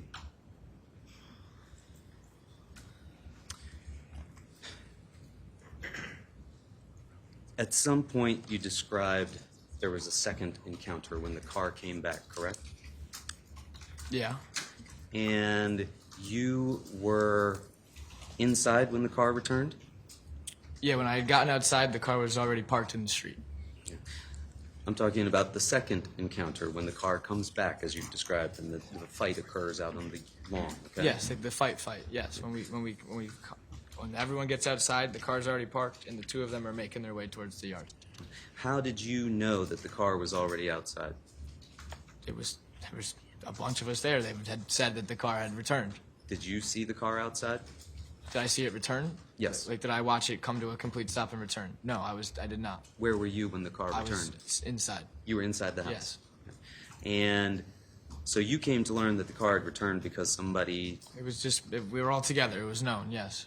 Did you just see people start to funnel outside, or did you hear somebody say, hey, the car's here? Both. Both of those things Yeah, occurred. if the car's here, we funneled outside. And you didn't think, guys, we should stay inside right now. There's really no need to go outside the house if the car's back. No, obviously not. I should have.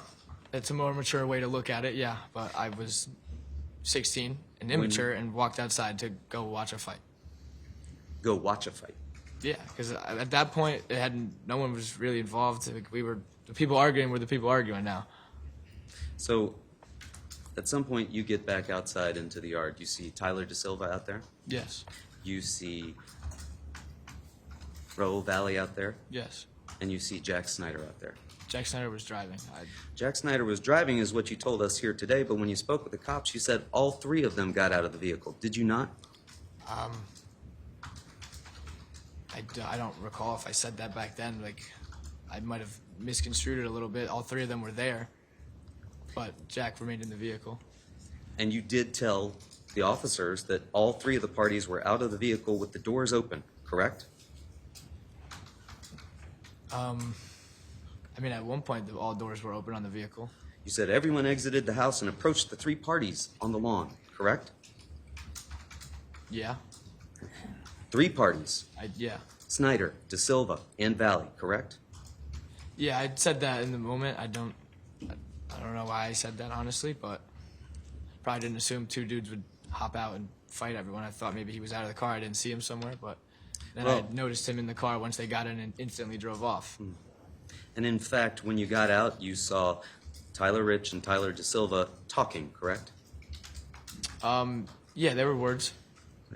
Were they fighting at that point? No. And to your knowledge, did Mr. DeSilva and Mr. Rich know each other?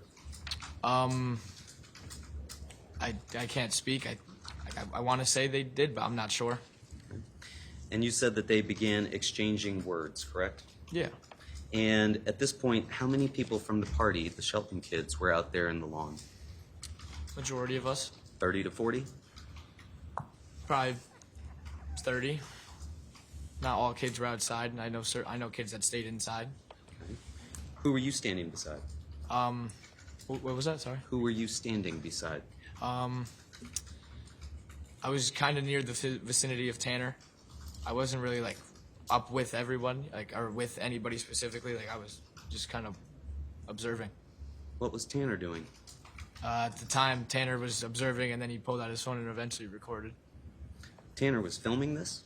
Eventually, once the fight broke out, yeah, he took a video. Was he the only person filming? I'm not sure, but at least to my knowledge, yes. You were standing over by where Mr. DeSilva was on the ground being attacked, correct? Yeah, well, him and Rich were wrestling on the ground, yes. It wasn't just Mr. DeSilva and Mr. Rich that were going at it by themselves, was it? Honestly, they were like, them two were the main ones. They were on the ground with each other. It's not like no one else was with Tyler on the ground, or Tyler Rich I'm referring to. Like, no one else was helping him on the ground. But it was mainly just them two kind of going back and forth on the ground. Just the two of them. Everybody was standing back to the side, letting them go at it. I'm not going to speak up for people, or specifics, or like, I'm sure he caught a shot or two from somebody else, but like, it was mainly like, I remember seeing him on the ground. Rich had his shirt pulled up. DeSilva's whole back was out. I remember seeing it. Rich was on the ground. DeSilva was on top of him, but Rich kind of had him in like a chokehold kind of thing, but like not really. Like, just like holding him down so he couldn't like get on top of him. And you had such a good view of that because somebody was using their phone to live stream that, and the flashlight was on, wasn't it? There was flashlights on, yeah. And somebody was live streaming that whole thing, weren't they? Live streaming? Yes, sir. I don't think anybody was live streaming this. You don't think anybody was I live have streaming no this? I have no knowledge of anyone live streaming this You think event. somebody just pulled out their phone and turned on the flashlight and was holding it up to show the fight going on? Are you confusing a video for a live stream? Because a live stream is lively streamed, and a video is not live streamed. It's a. Like, do you understand what I'm saying? I appreciate the distinction, sir. I'm not confused. So you are asking about a live stream? No, I don't. To my knowledge, no one recorded a live stream. No. Not to your knowledge. Yeah, I don't know anything. I've never heard once of a live stream. But you would agree that somebody had their phone out, it was open, and at least it had the flashlight on, correct? Yeah. And that was shining on Mr. De Silva and the fight that was going on there, correct? Yes. You saw that. Yes. You were close to that. Yeah.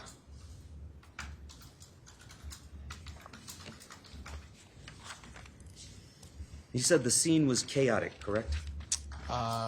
Yeah.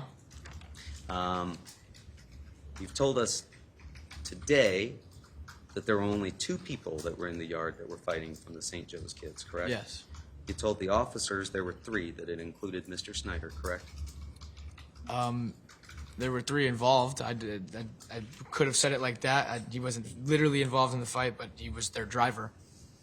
And you said Mr. Rich and Mr. De Silva began exchanging words, and they soon became involved in a physical altercation, correct? Yes, they eventually were involved in an altercation, yes.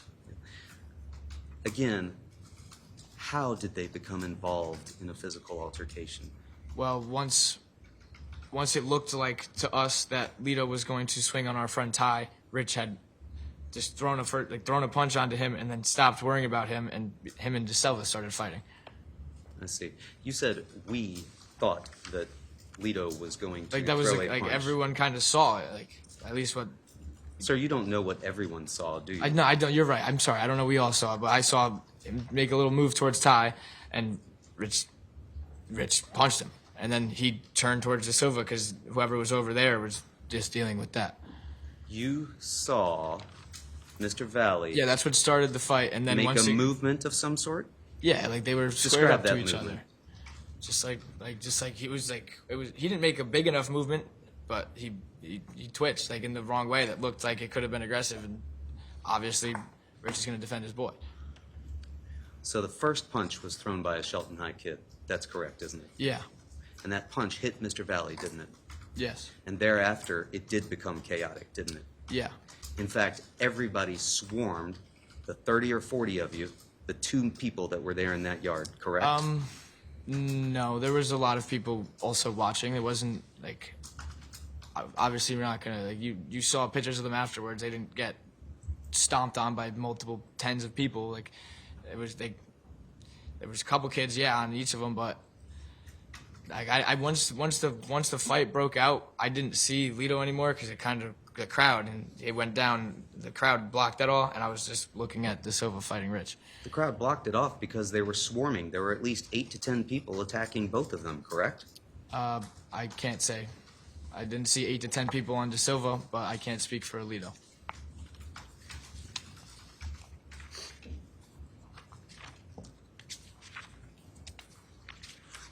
Did you see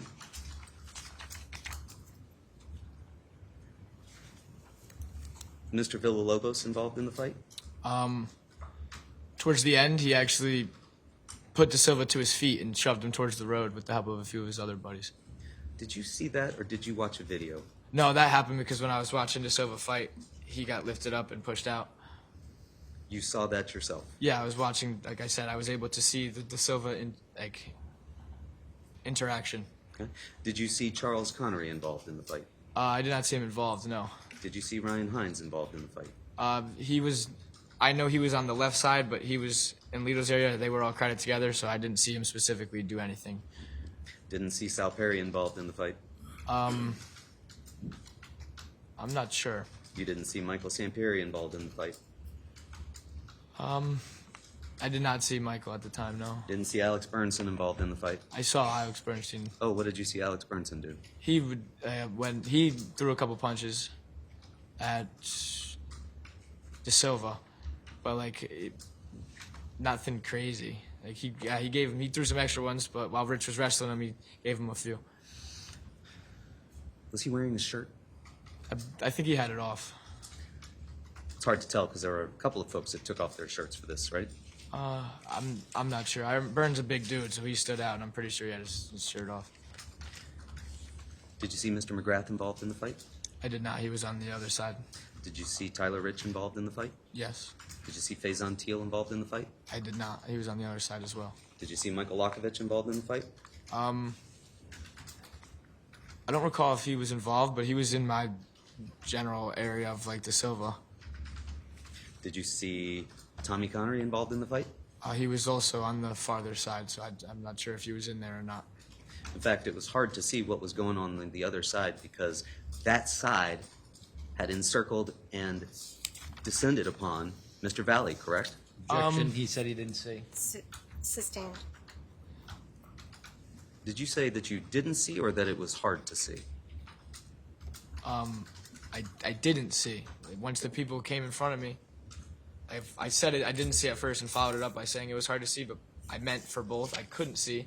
People were swarming. Yes, I didn't see it, but I didn't specifically see anyone go to the ground on him. Multiple people, so I can't speak on that. People swarmed him, correct? Objection, just testified he couldn't see. Sir, overruled. You can answer that if you know. Like, obviously, people huddled around, but I didn't I saw more people standing than doing anything.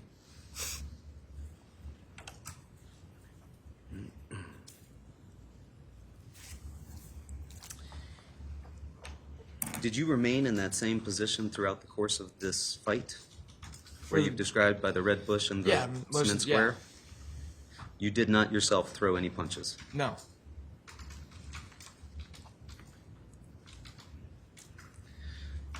And you described Tanner Chernowski, your cousin, as you've described him, the closeness, filming this, correct? Yes.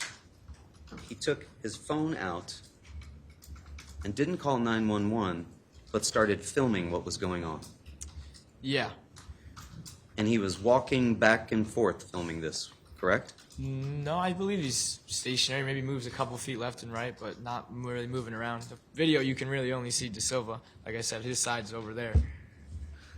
But you described yourself seeing Mr. Valle go to the car. Yeah, because the car was... Like I said, it's more in that where the area it is. They're fighting back more up. So when he runs out of his area, he's now kind of behind. Like from my view, he runs behind where De Silva is, and you see the car door open. I watch him open the car door, and then the light turns on. We all a couple of us put our attention over there, which Tanner also noticed, and then he runs back. And you saw that. Yeah, once he runs back, I lost him again because he ran out of my view. And you described Mr. Chernowski taking a video of this, correct? Yes. You've watched that video, have you not? Yeah, I've been shown it. When was the first time you saw that video? I'm not sure, honestly. I think the first time I saw it was when I was shown it Who showed it to you? by the detectives, because Tanner didn't send that video anywhere, and he told everyone he deleted it the night of, but he kept it and gave it to the cops. He didn't show it to you? No, that night I wasn't worried about watching a video. Cops showed that to you. That's your testimony? I believe so. I don't have any prior knowledge of the video. And you told us that you didn't see anyone get stabbed with a knife, correct? And I didn't directly watch a knife enter somebody, no. In fact, you didn't see a knife at any point. Is that No. fair to say? Yes. You were watching both of these fights going on, but your attention was divided, fair to say? Yeah, and once it became divided, it mainly focused just onto De Silva's fight. And you'd had at least 2 or 3 beers? Yeah, in the span of those 4 hours. And you Or were early 16 in at the night. time? Yes, I was.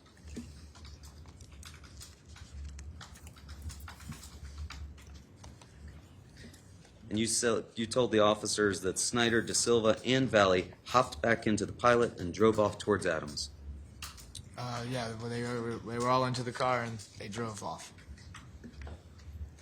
And you told us you'd been friends with Mr. McGrath, correct? Yeah. And that you'd known him since you were very young, correct? Correct. And would you describe him as a cousin the same way you described Mr. Chernowski?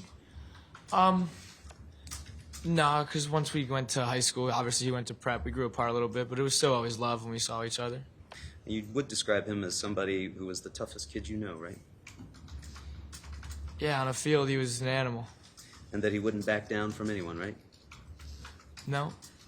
And that if he saw his friends getting into a fight, he would join that fight, right? Objection. Calls for speculation. Doesn't, if not, if that's what he said, I'll overrule. The question continues to be, you've said. Is that correct, Attorney Smith? I beg your pardon, Your Honor, I'm sorry. Does the question continue to be that you've said these things? That he my would understanding. describe him as that. Describe him as? Yes, Your Okay. Honor. I'll allow it overruled. I'm sorry, repeat. That you would describe him as somebody who, if he saw his friends being in a fight, he would go out and join it, correct? Depending on the situation. If he saw his boys winning, probably not. If he saw his boys winning, probably Yeah, not. Yeah, like he wouldn't just jump into a fight to fight. But if he saw someone punching his boys, he'd probably hop in. Objection is to probably. Sustained.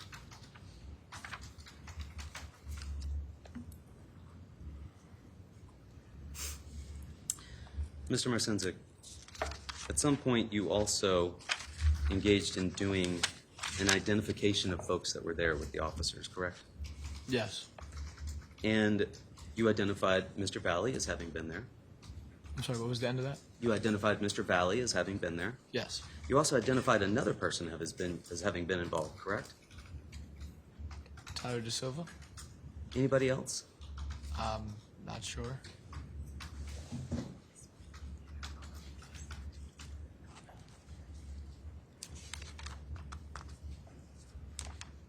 When you were telling the State's Attorney Durso about watching this fight go on in the yard, you described De Silva as being in a wrestling match, right?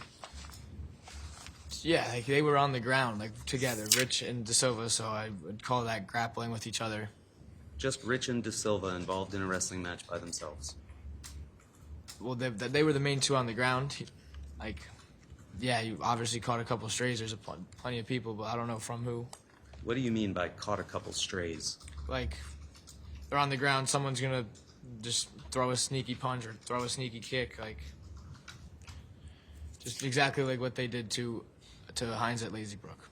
Well, and you described Mr. Lakovich as being in the area, correct? Yeah. Villalobos was in the area, correct? Yeah. Burnson was in the area, correct? Correct? Yes. Yes. Sorry, you have to. Sorry. For the record. But they weren't just in the area, were they? I mean, I know Byrne was throwing some punches, yes, but I don't recall exactly if Locke and Villa were fully in there like that. Would you agree that you are very clear on the facts about how you came in and out of the house and where you stood? Yeah.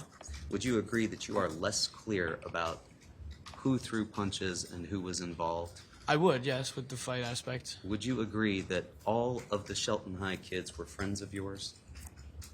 I mean, yeah, they've all known each other. You don't want to see any of them get in trouble, do you? No, but they necessarily couldn't really get in any trouble at this point in time, so I wouldn't be doing them a favor. Okay.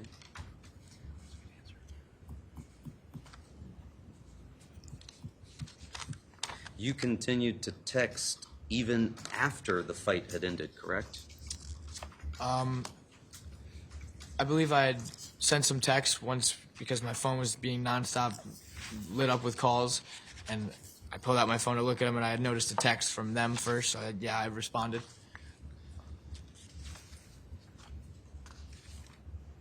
I think I remember what they were as well. Oh, what were they? The final text was that I received a text that said, "Let me know how surgery goes," and I responded out of childness. I was like, "Bro, look at your face. You'll probably never get a girl." Not really knowing the severity, just throwing something, but that's why I responded, because I read that text.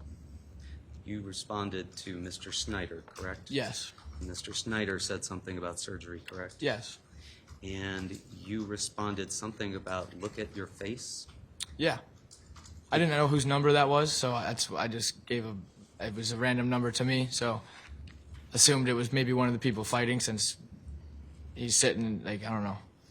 I didn't know, I didn't know who it was at the time.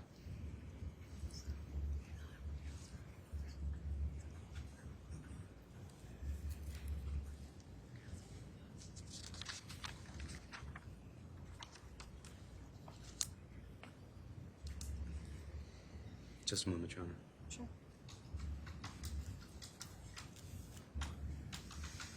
You told us when the swarm occurred on Mr. Valle, you couldn't see Mr. Valle anymore at that point, correct? I couldn't really point anyone out in specific. There was And you didn't people. see him again until you saw he him ran at the into the car, road. correct?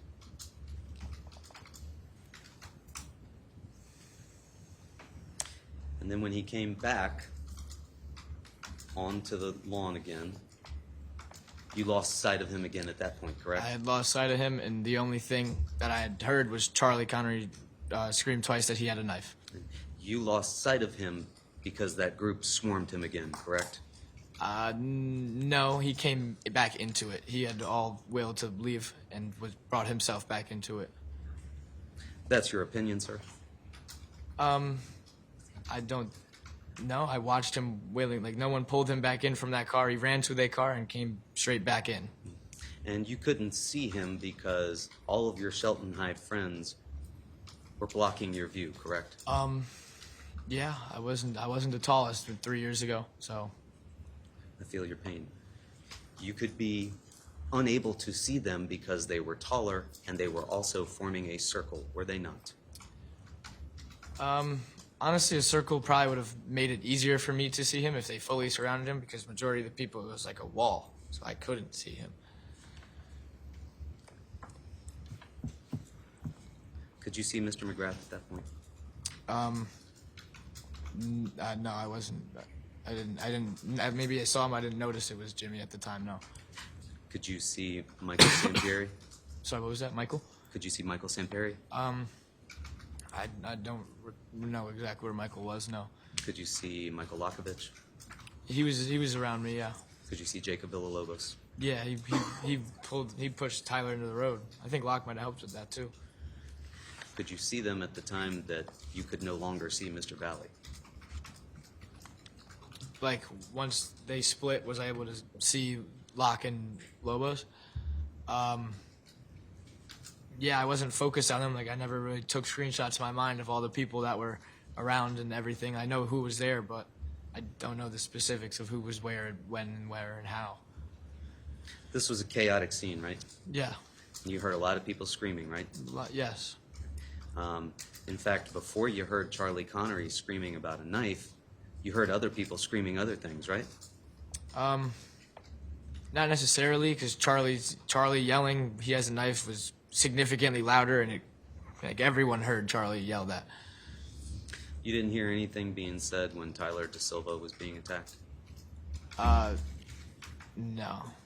At least I don't recall. Like, it was scuffling and shit talk. I don't remember exactly everything that was said. Thank you. Nothing further. All right. I'm assuming there's going to be some redirect? Yes. Is that correct? All right, this is a good time to take our morning recess. Isabella, good afternoon. Thank you, too.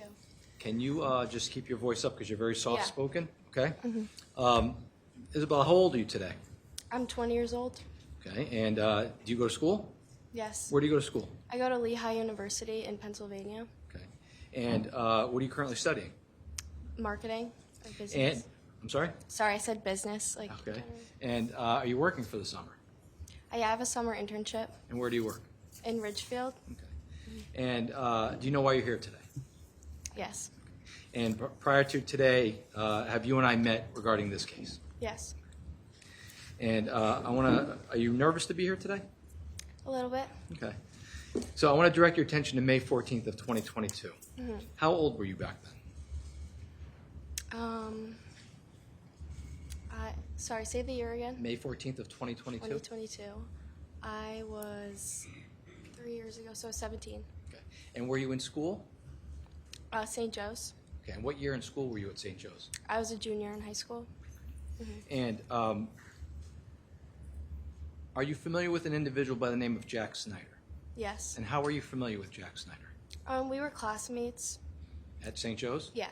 And are you familiar with an individual by the name of Tyler DeSilva? Yes. And how are you familiar with Tyler DeSilva? Same thing. We were classmates. And are you familiar with an individual by the name of Raul Valle? Yeah. And how are you familiar with Raul Valle? Classmates as well. And does Raul have a nickname? Lido. Lido? And is Raul present in the courtroom today? Yes. And can you please describe what he's wearing? He's wearing a black jacket and a tie. And can you please point him out for the ladies and gentlemen of the jury? Oh, yeah. Your Honor, may the record reflect the witnesses identified the defendant in this case? All right, court will allow the record to so reflect. Now, I want to direct your attention to May 14th of 2022. Were you invited to a party on 5 Lazy Brook Road? Yes. And what was the circumstances surrounding you going to 5 Lazy Brook Road? I was invited. My lacrosse team was going there, and Maddie Leifer had invited us, and we all hung out there. And that was the initial. Initially, how many people were there? Initially, I maybe like 15. I'm not quite sure, to be honest. And this was a St. Joe's High School lacrosse party? Yeah, she just had our lacrosse team over and some of her friends. Okay. And at some point in time, did other people show up to the party? Yes. Who showed up to the party? Other people that went to our school, other friends of Maddie, and yeah, other kids just started showing up. I don't know exactly who Okay. was. Yeah. At some point in time, did the defendant show up to the party? Yes. Did Jack Snyder show up to the party? Yes. Did Tyler DeSilva show up to the party? Yes. Were they invited to the party? Objection, Your Honor. Hold on, just don't answer that basis. It's going to call for hearsay, opinion, and facts not in evidence. If she knows. All right, well, why don't we preface it with laying the right foundation then? So I will go ahead and sustain the objection. Do you recall who was invited to the party Initially. initially? Objection, Your Honor. It calls for the same thing.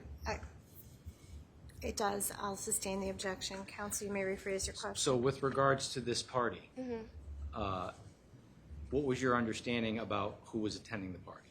I know my lacrosse team was invited, and I know that she maybe had invited some other kids from our school. Okay. But And when you say other kids being like who? What kind of kids were invited? friends Objection, of Your Honor, if she knows. Maddie Leifer I'll from my allow it school. overruled. Hold on a minute. Hold on a minute. I know that you don't know this. Yeah. If there's an objection pending, I'm just going to ask you to wait until I make a ruling until you continue speaking, okay? But you're okay. I know sorry. you've not done this before as far as I know. Yeah. So just let me ask you to do that for me, okay? Okay. Thank you so much. All right, you may continue. So again, do you recall who initially was at the party? Yeah, my lacrosse team was, and some of her friends from St. Joe's were there. That's all I recall. Was it the girls' lacrosse team? Girls lacrosse, yeah. Were there any males at the party? Friends of hers, yeah. And at some point, how many people would you say were at the party initially? Initially, maybe like 15 or 20, but I'm not exactly sure, to be honest. And do you recall whether or not at some point in time the party got bigger? I recall it getting bigger. I don't know how soon it was, but it did get bigger. And what time would you say you got to the Leifer's house? I'm not sure. I don't remember. And when you got there, what kind of things were going on at the party? We were all just gathered, all saying hi, talking. There was drinking. There was. Yeah. Now, when you say there was drinking, what kind of drinking was going on? I just know people were drinking, like, casually, nothing too crazy. Okay. Do you know whether or not people brought their own stuff, or was it being provided by? I'm not sure. Okay. And at some point in time, did people who were not initially invited to the party show up? Yes. Objection, Your Honor. I'm going to call for hearsay. It's going to call for opinion. I'm not asking one, somebody else. All right. It's not in evidence. Hold on. I am going to sustain the objection, counsel. The evidence is not in that she knows who was invited to the party. So I'll sustain the objection. Well, she testified, Your Honor, that the lacrosse team was invited to the party and some other friends. But Again, I'm sustaining the objection. Do you recall whether or not the other friends that were invited to the party included the defendant? I'm sorry, can you repeat that? The other friends that were invited to the party, did that include the defendant? Not that I'm aware of. And did that include Jack Snyder? Not that I'm aware And of. did that include Tyler DeSilva? Not that I'm aware of. Now, at some point in time, did the defendant show up to the party? Yeah, Okay. Do you recall what time that was? I'm not sure. When he got to the party, do you recall who he was with? I'm pretty sure he came with Jack and Tyler. And I'm going to show you what's been marked as State's Exhibit 53. You recognize State's 53? Yeah. And what is State's 53? Like, who are they? Yeah. Lito's on the right and Jack's on the left. And do you know where this picture was taken? In her basement? In the basement of the Lifers house? Yes. Now, do you recall the defendant wearing a helmet that night? Yes. And the neck pillow as well? Yeah. At what point did the defendant come to the party like that? Not that I recall, but I don't remember.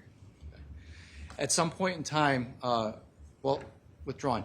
How long were you at the party before the defendant and his friend showed up? It's hard to remember, if I'm being honest. Maybe an hour, but I'm also not sure. And at some point in time, did the party get too big?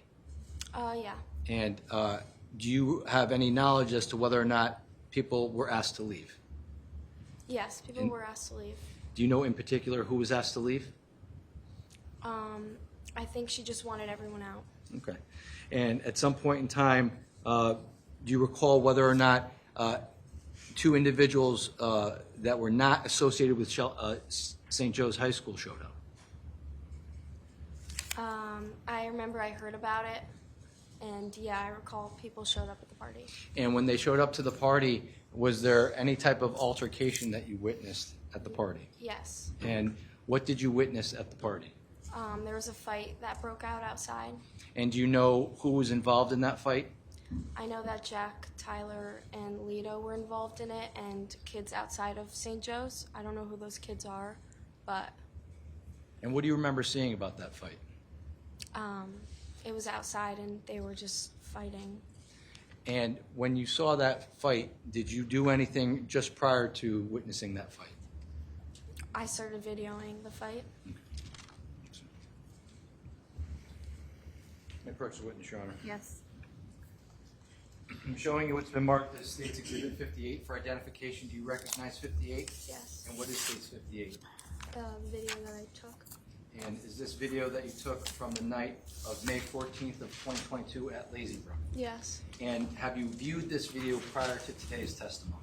Yes. And does this USB drive contain the original video that you took from that fight? Yes. And does it also contain a video that has been lightened up of the same video? Yes. Has that been changed in any way other than it being lightened up? No. And does it also contain a slow motion version of the same video that's also lightened up? Yes. And aside from it being slow motion and lightened up, is it changed in any way from the original video? No. Your Honor, the state would offer this as a full exhibit. Attorney Smith? No objection, Your Honor. All right, court will go ahead and accept the exhibit into evidence as a full exhibit. Wish to publish to the jury, Your Honor. Certainly, thank you.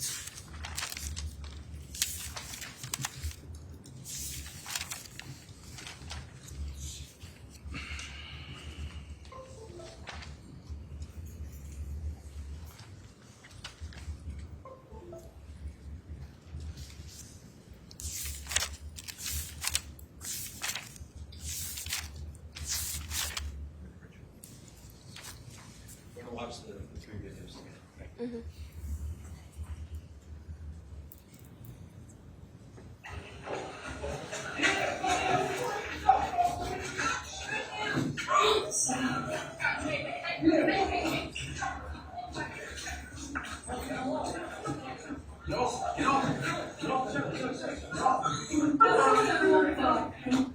Now, that first video, was that the original video you took of the fight that occurred at Lazybrook Road? Yes.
you see the slow-mo version, the slow motion version has frames on the bottom.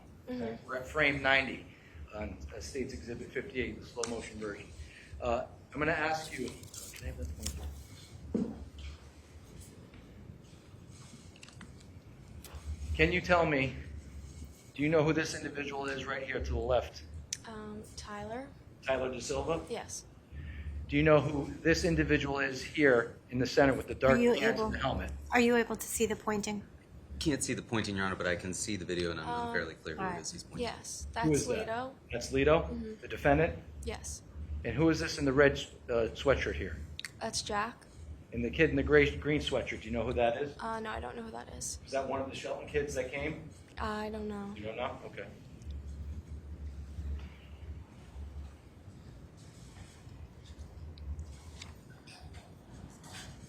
At some point in time, were you asked to be interviewed by the police department with regards to this case? Yes. And when you were interviewed with the police department, did you provide this video of this fight? Yes. And outside of that, once this fight was over, what happened at the Lifers' house? After this, everyone parted ways and left. Yeah. Everyone went home. I went home. You went home? Yeah. Okay. And with regards to the drinking that was going on in the house, was everybody drinking that night? I'd say a good amount of people were. Yeah. Okay. And did you have anything to drink that night? Yeah. Okay. How much would you say you drank that night? I don't remember. Okay. Were you drunk? Maybe a little bit. I'm not sure. Okay. I don't remember. But do you remember this fight? Yes. I have no further questions, Your Honor. Thank you. All right, Cross? Thank you, Your Honor. Thank you.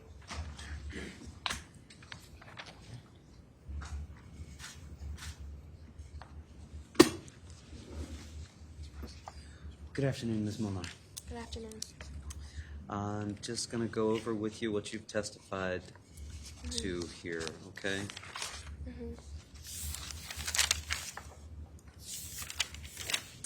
You said that initially there were about 15 to 20 people that were at the party, correct? Yes. And those were all St. Joe's kids, is that correct? I think it was mainly St. Joe's kids. I can't confirm that it was only St. Joe's, but from my understanding it was. Do you recall seeing anybody else that you didn't recognize other than when the two kids from Shelton High arrived? I remember Maddie's boyfriend was there at the time. I think it was mainly all St. Joe's kids who else were there, but that's to my understanding. And you said most of the people there were drinking, right? As I remember, yes. And all of those people that were drinking were all underage, is that correct? I would assume so, yes. Okay. Because you didn't see any adults there, is that correct? No. And this home where you were partying, the party part took place downstairs in the basement? And again, you didn't see any adults down there, is that correct? No. And you told us that some folks were bringing alcohol with them, correct? Bringing alcohol? I think maybe some people, I'm not sure where people had alcohol or where they got it from, but people were drinking. Did you see anybody coming down from upstairs in the home with alcohol? With alcohol? I know people were using the bathroom upstairs, so some people were going upstairs and then coming back down. Did you see any adults providing alcohol? I didn't see any adults providing alcohol. And you didn't see any adults in the basement, is that correct? At the end of the party, her mom told us to all leave, but that was it. You didn't know either of these two Shelton High kids who showed up? No, I'm not sure.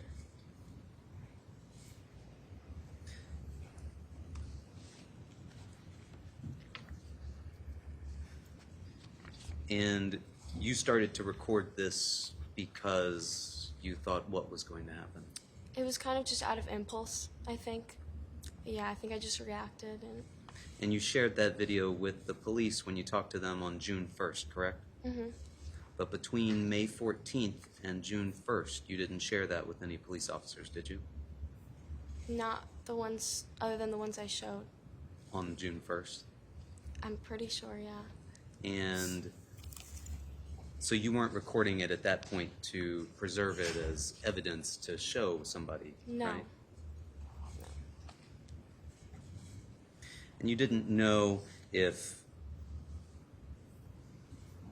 Mr. De Silva was coming over to try and break it up or if he was part of the fight, right? No, it all just kind of happened really fast, and yeah. And at some point they sort of collapsed onto the ground on the other side of a vehicle, right? Mm-hmm. And you couldn't see what was going on at that point, could you? I think it looks at one point like Lito or somebody smacks someone with their fist, but I couldn't really see much other than the video. And you saw Mr. Valle was wearing a motorcycle helmet, correct? Yes. And you saw him in the picture there. He also had on a pillow, correct? Mm-hmm. And they were playing some form of beer pong downstairs. Is that correct? Yeah, I think so. And there was no fighting going on in the basement. Is that fair to say? Yeah. None of the kids down there were fighting or making threats towards one another before No. the Shelton High kids showed up. Not that I remember. And in fact, Mr. Valle, you thought wearing the neck pillow and the helmet was trying to be funny. Objection is to, well, withdrawn. You can answer. Thank you. I don't know why. I'm not sure why he was wearing it. You told officers when they interviewed you that you thought he was trying to be funny, correct? Yeah, maybe. I mean, You didn't think that he was wearing that because he was looking to get into a fight, did you? I'm going to object based on what she thought he thought or what he was doing. That's He's asking what she thought, and what she thought he was doing. she already answered about a statement she made to the police attorney, Dursa, so I'll allow it. Thank you. I'm sorry about why he was wearing it. Right, you didn't think that he was doing that so that he was getting ready to go for a fight, did you? I don't think so. I don't remember. And then you said that after the fight, very quickly, Mrs. Leifer came out of the house and told everybody to go, right? Yeah. And that was the last time that you saw Mr. Valle that evening? Yes. Thank you. Nothing further. Thank you. Nothing further from Ms. Lear. Thank you. You're all set. You can exit the witness box. Please watch your step. Thank you. Thank you. You may be seated. Attorney Messina, you may proceed. Thank you, Your Honor. Thank you. Hi, Emily. How are you today? Good, how are you? Good, thank you. Emily, how old are you? I'm 20 years old. And what are you currently doing? I am testifying in a murder trial. Yes. I guess I should be more specific. Sorry. Currently, what are you doing? School, work? Oh, sorry. It's okay. I am attending Bentley University, Nice. And where's that located? Waltham. And what is your major? I am a marketing major. Nice. What are you doing for the summer? I am doing an internship in, I think, Berlin or somewhere in Connecticut. Okay. A sports management Cool. internship. A little nervous today? A little bit. That's okay. Take a deep breath.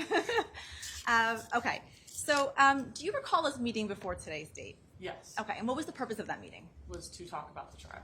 Okay.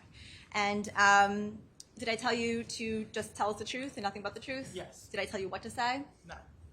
Emily, what high school did you attend? I went to St. Joseph High School. And I'm going to direct your attention to May of 2022. What year were you at St. Joe's? A junior. And did you play any sports at St. Joe's? Yes, I played girls soccer and girls lacrosse. And in May of 2022, were you on the girls lacrosse team? Yes. And I'm going to direct your attention specifically to May 14th of 2022. Do you recall that day? Yes. And why do you specifically recall that day? There was a little get-together for the girls lacrosse team. And when you say a little get-together, do you mean a party or something more? Yes, it was a little party. And where was that party located? Lazy Brook in Shelton. Okay, and what was at Lazy Brook in Shelton? Whose residence was that? It was Madigan Leifer's house, a girl on the girls lacrosse team. Okay, do you recall the address by any chance? 5 Lazy Brook Road, maybe? Okay. And do you recall how you got to that get-together? I drove. And I'm going to direct your attention to 5 Lazy Brook. What time did you arrive at that location?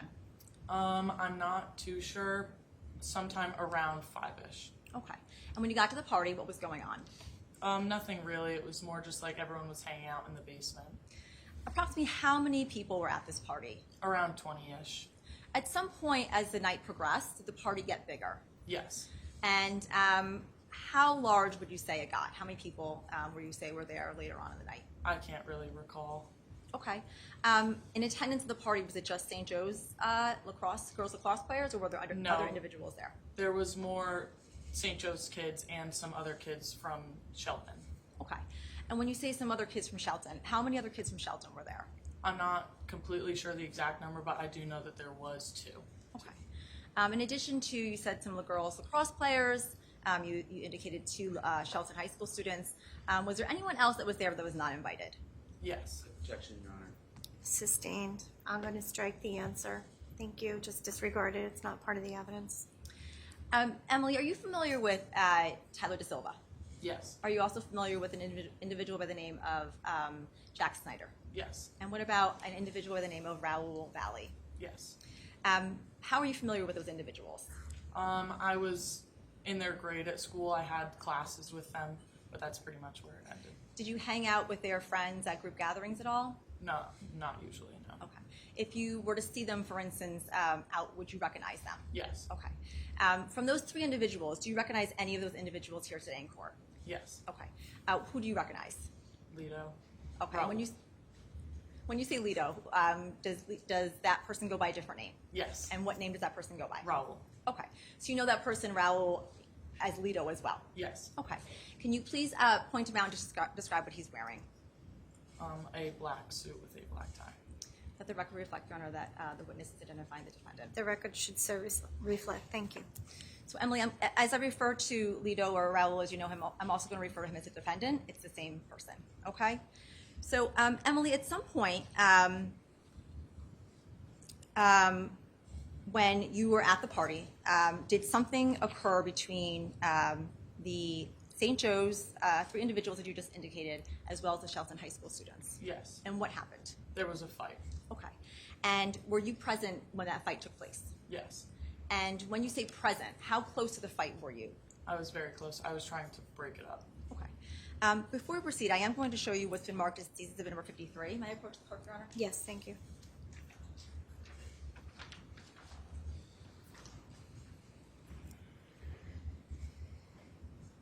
Emily, you have a screen in front of you here. Yes. Looking at stage 53, do you recognize the individual in this photograph? Yes. And who are those individuals? Jack Snyder in the red and Lido in the blue. And looking at stage 53, do you remember Lido, as you just indicated, wearing that helmet as well as the pillow around his neck? Yes. Okay. And from your recollection from that night at the party, do you recall if the defendant showed up wearing this helmet and the pillow, or did he retrieve it at the party? He got it at the party. Do you recall whose helmet that is that he's wearing? I do not know exactly. Okay. And when the fight broke out that you observed, do you recall if the defendant was wearing that helmet during the fight? He was. Okay. Now, directing your attention back to the party that night, what was happening at the party? Was there drinking going on? Were there games being played? Explain. Yes, there was drinking going on, and there was some games being played, like beer pong and other drinking games. Okay. What type of alcohol was being consumed, if you recall? Mostly beer and some alcoholic, like seltzers. Had you been drinking? Yes. How many alcoholic beverages had you consumed? I don't remember. Were you had you been drinking to the point where you were drunk, not able to stand, or? No, no. Okay. And you indicated you had driven to the party that night? Yes. Now, did you observe Lido or Raul drinking that night? Yes. And looking at stage 53, do you see the blue liquid that the defendant is holding in his hand there? Yes. Do you recall what that is? I Do you do know not. what that is? Now, the individuals that arrived from Shelton High School, as you indicated, do you know the names of those individuals? I did not at the time, but I did later learn that it was Griffin and Ryan. Okay. And when you say later on, did you have interactions with them? Yes, after the fight, one of my friends drove them away. And is that when you learned their names? Yes, yeah, in the car. Now, when, as you indicated, Ryan and Griffin arrived at 5 Lazy Brook, if you can recall, or if you observed, how did the defendant, Jack, and Tyler De Silva react? They did not want them there. Okay, and how do you know that? What were they doing, without going into what they were saying, how were they observed? Trying to kick them out. Okay. Would you say it was a bit of a hostile interaction? Yeah. Now, at some point, you indicated a fight broke out. Do you recall what that fight was over? It was over like a little case of beer. Okay, and when you say it was over a little case of beer, explain. The Lido and like the others had taken it from them and wanted them to leave, and Ryan wanted the beer back and then he would leave, but so that's why they fought over the alcohol. Okay. Were you standing there when were you observing this? You were observing the beer being taken and then Ryan wanting that beer back? Yes. Okay. And to your knowledge, did the boys from St. Joe's give the beer back to Ryan at that point? No. Okay. And because the beer was not given back, what occurred? That's when the fight broke out. And when you say a fight broke out, you indicated you observed the fight? Yes. To your recollection, explain what you observed when the fight happened. I saw Lido punch Ryan from behind, and then that's when everyone started fighting.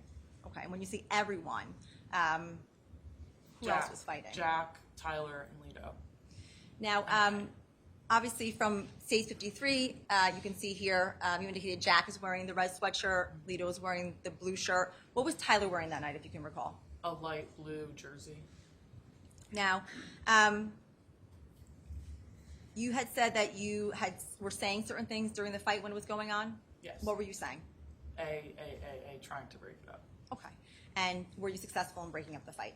No, not really. In addition to, as you said, you observed Lido hit someone in the back of the head? Yes. Did you observe the defendant doing anything else during that fight? Near the end of the fight, he headbutted Ryan, who was on the ground with the helmet on. So when you say headbutted, explain to the members of the jury what you mean by that. He like took his head and like to the ground, like he like dive bombed with his head into Ryan, who was on the ground. Okay. Let the record reflect, Your Honor, that the witness is motioning her head towards the front of her body to indicate what the defendant was doing with the helmet. We'll let the record reflect the movement of the witness in the stand as such. Thank you. Now, Emily, from your description, it sounds like the defendant had kept the helmet on as he was Yes. using it on Ryan. Is that accurate? Yes. So at any point did he take that helmet off when he was doing that? No. Okay. And did you observe him headbutt Ryan once or more than once? I only remember once. Okay. And we'll withdraw. May I approach the clerk, Your Honor? Yes.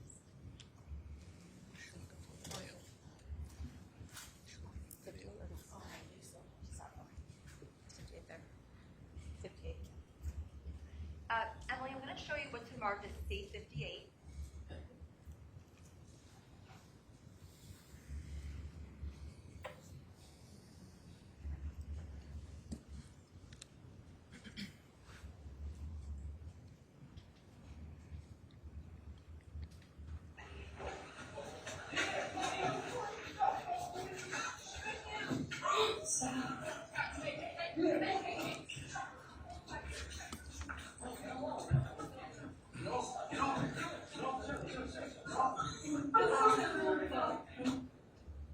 Do you remember seeing that video? Yes. Okay. Do you recall who took that video?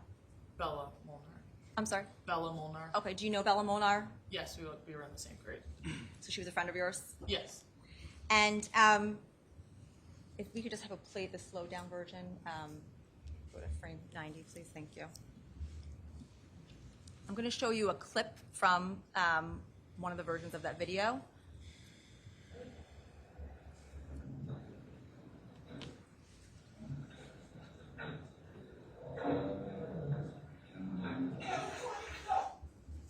Okay, so looking at stage 58,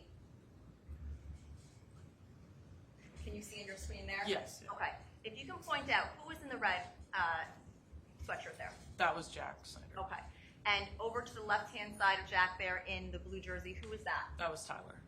And over to the right-hand side of Jack in the greenish colored sweatshirt, who was that? That was Ryan. Okay, and do you see yourself anywhere in this video at this point?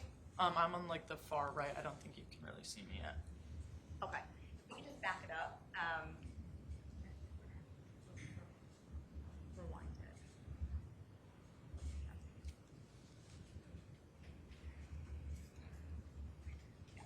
yourself here? Yeah, I'm in the white shirt. Okay, and so towards the back side of the video? Yes, to not the far right, but just over from the person on the far right. If we can play that just normally.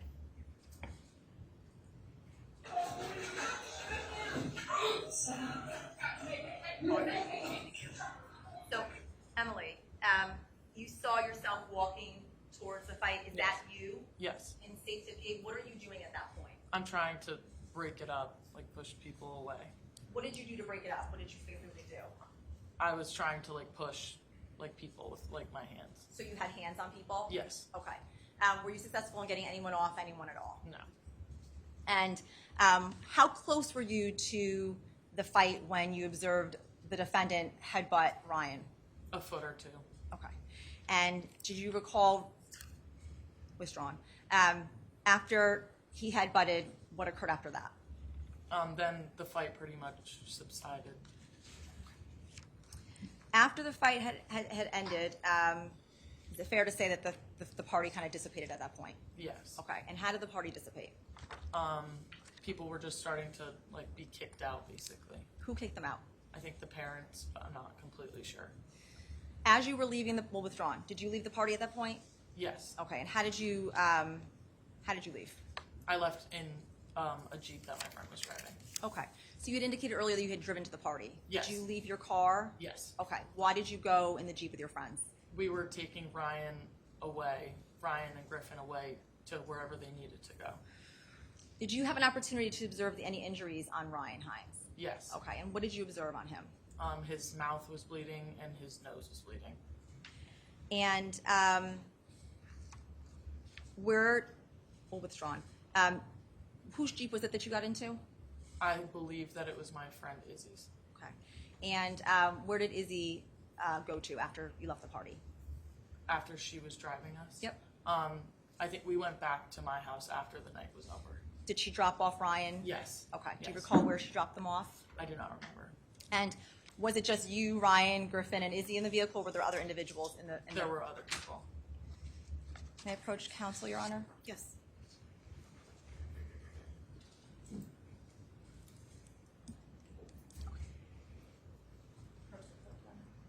Thank you.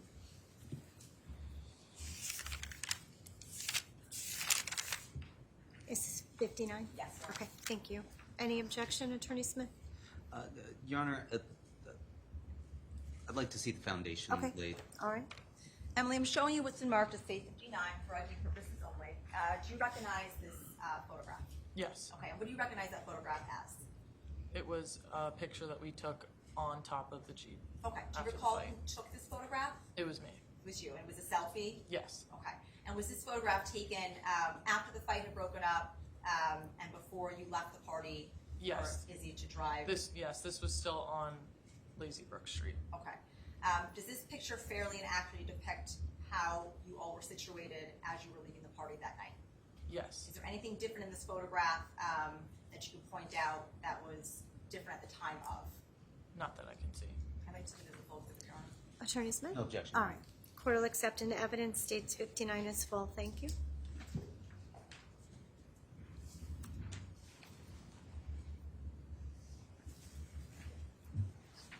Emily, I'm showing you State 59, which is now a full exhibit.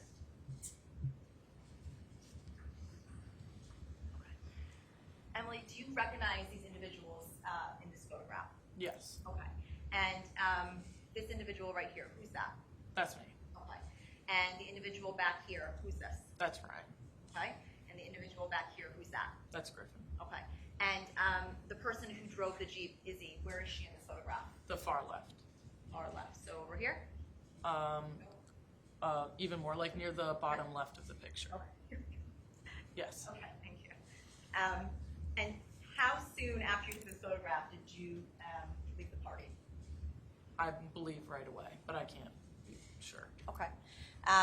And other than what you testified here to today, is there anything else that you can recall from that party regarding the fight that broke out at 5 Lazy Brook? No, I cannot. Thank you. I have no further questions. Okay, thank you. Attorney Smith? Thank you, Your Honor. You're welcome.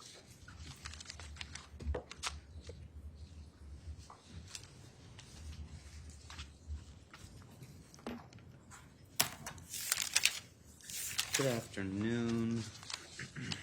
How are you, Ms. Robinson? Good, how are you? Doing well. So just want to ask you a few questions, and let's start where we ended. Exhibit number 59. That turned around. There we go. Okay. You have described yourself as being in the bottom right-hand corner, correct? Yes. And in your hand, is this one of those hard seltzers you described? Yes. Is that also seen in your hand when you are trying to break up the fight? Yes. And who is this person that is directly behind you wearing the green shirt and putting her tongue out? Maeve. Maeve? Yes. Does she go to St. Joseph? Or Yes. she did that time? Yes. And you said behind Maeve is Ryan Hines, correct? Yes. And who is directly to Ryan Hines's right wearing a blue hat? Casey. Casey. Is that also a St. Joe's, or was that a St. Joe's? Yes. And Casey, is she holding a beer? Yes. And behind Casey, is that Griffin Marcinzik? Yes. Did you know Griffin Marcinzik prior to this? No. Did you know Ryan Hines prior to this? No. And right beside Casey, in a white top with longer hair, who is that? Katie. And directly in front of Katie and Casey, thinking of face of some sort, who is that? Grace.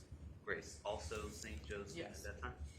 And then this person directly beside her, you described that as being the driver, correct? Yes. That's Izzy? Yes. And Izzy was also a student at St. Joe's at that time. Yes. Were all of those folks drinking during the course of this party? Not Izzy. Not Izzy. Because Izzy's driving. Yes. You at least didn't see Izzy drinking, is that fair to say? No, she did. She was known to not drink. Okay. So you didn't see her drink that night? Yes. Okay. And you described the fight that broke out, and you said that the defendant punched Ryan Hines from behind, correct? Yes. You watched that video with us there of the fight that Yes. Ms. Molnar recorded? And did that capture the initial breakout of the fight? Yes, that was the start of it. It didn't capture, however, Mr. Snyder and Mr. Hines having a discussion about fighting for the beer, right? Yes, it did not. Because there was a point where Mr. Snyder asked Ryan if he wanted to fight for the beer, right? Yes. Okay. But we don't see that on that video, is that fair to say? You do not. But we do see them squaring up, and then we see Mr. Hines backing up a little bit, right? Yes. And he backs up into Mr. Valle, right? I would say I can't tell from the video. You weren't paying attention to that when it happened? I guess no. What were you focused on when the fight broke out? I was just watching it all go down. Okay. You didn't know Mr. Hines at that point? No, I did not. Would you say you were more focused on the St. Joe's kids that you did know, or on the kids that you didn't know? I wasn't focused on one in particular. And you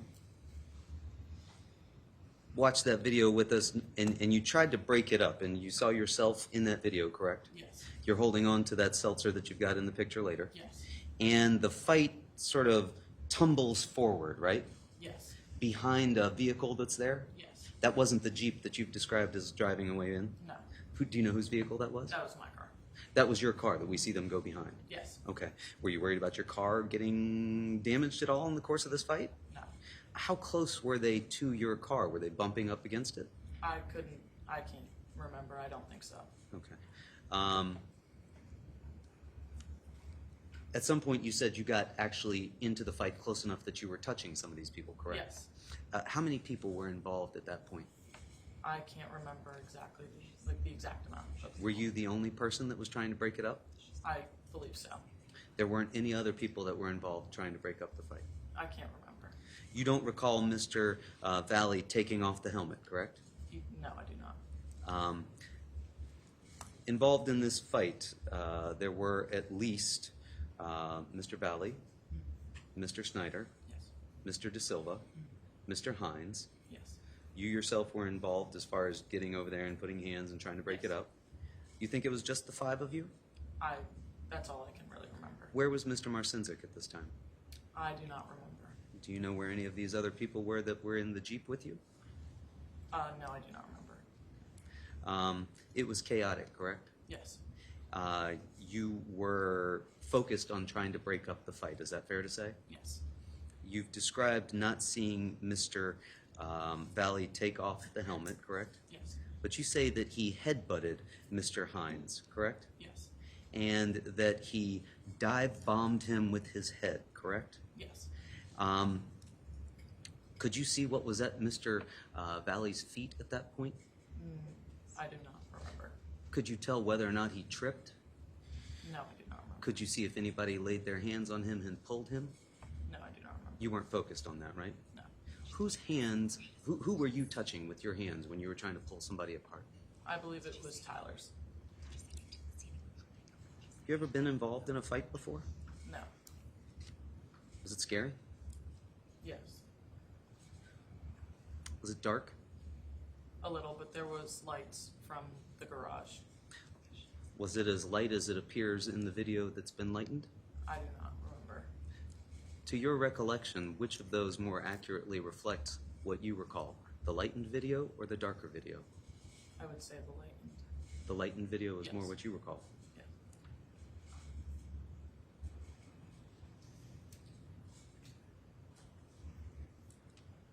When did you first learn about the video that Ms. Molnar took? I do not remember. Did she show it to you? No. Who showed it to you? I think it was on on a story on my phone. Was it on a story on your phone? Yes. Can you educate me a little bit? When you say on a story, what do you mean? Like Snapchat. Like someone posted it on their story on Snapchat. All right, I'm going to show my age yet again. On your Snapchat, you posted a story. Can you describe for me what that is if I'm somebody who doesn't know? Someone else had taken a video and posted it so that other people who they have chosen could see it. Do you remember who that was? I would believe it's Bella, but I can't remember. So Bella posted that video on her story on her Instagram? On Snapchat. I believe it was Bella. Snapchat. Okay. Snapchat, is that the app that allows you to message but the messages disappear? Yes. So how were you able to view this on her Snapchat? She posted it so that other people could see it, and then you can watch it for like a certain amount of time. It's like 24 hours, and then it goes away. And how soon after the fight do you recall her posting that? I do not recall. Same day? I believe so, but I don't remember. So you had seen this video prior to speaking with officers on May 26th? Yes. Did you tell them about the existence of the video? I do not remember.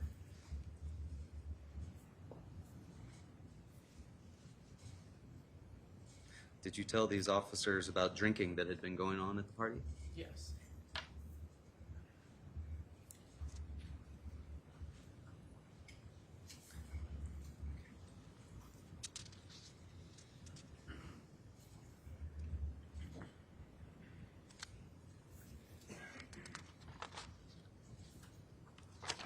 Nothing further. Thank you. Attorney Messina. Emily, counsel just asked you on cross-examination if you had seen anyone trip Lito. Do you recall seeing that at all? No. Do you recall seeing anyone push Lito? No. And what I mean by that is when he headbutted Ryan, was there anything at all other than him lowering his head and putting it on Ryan that you observed? No. There's no one else around. You didn't see anything else other than what you just testified to. No, I didn't. Thank you. I have no further questions. Attorney Smith.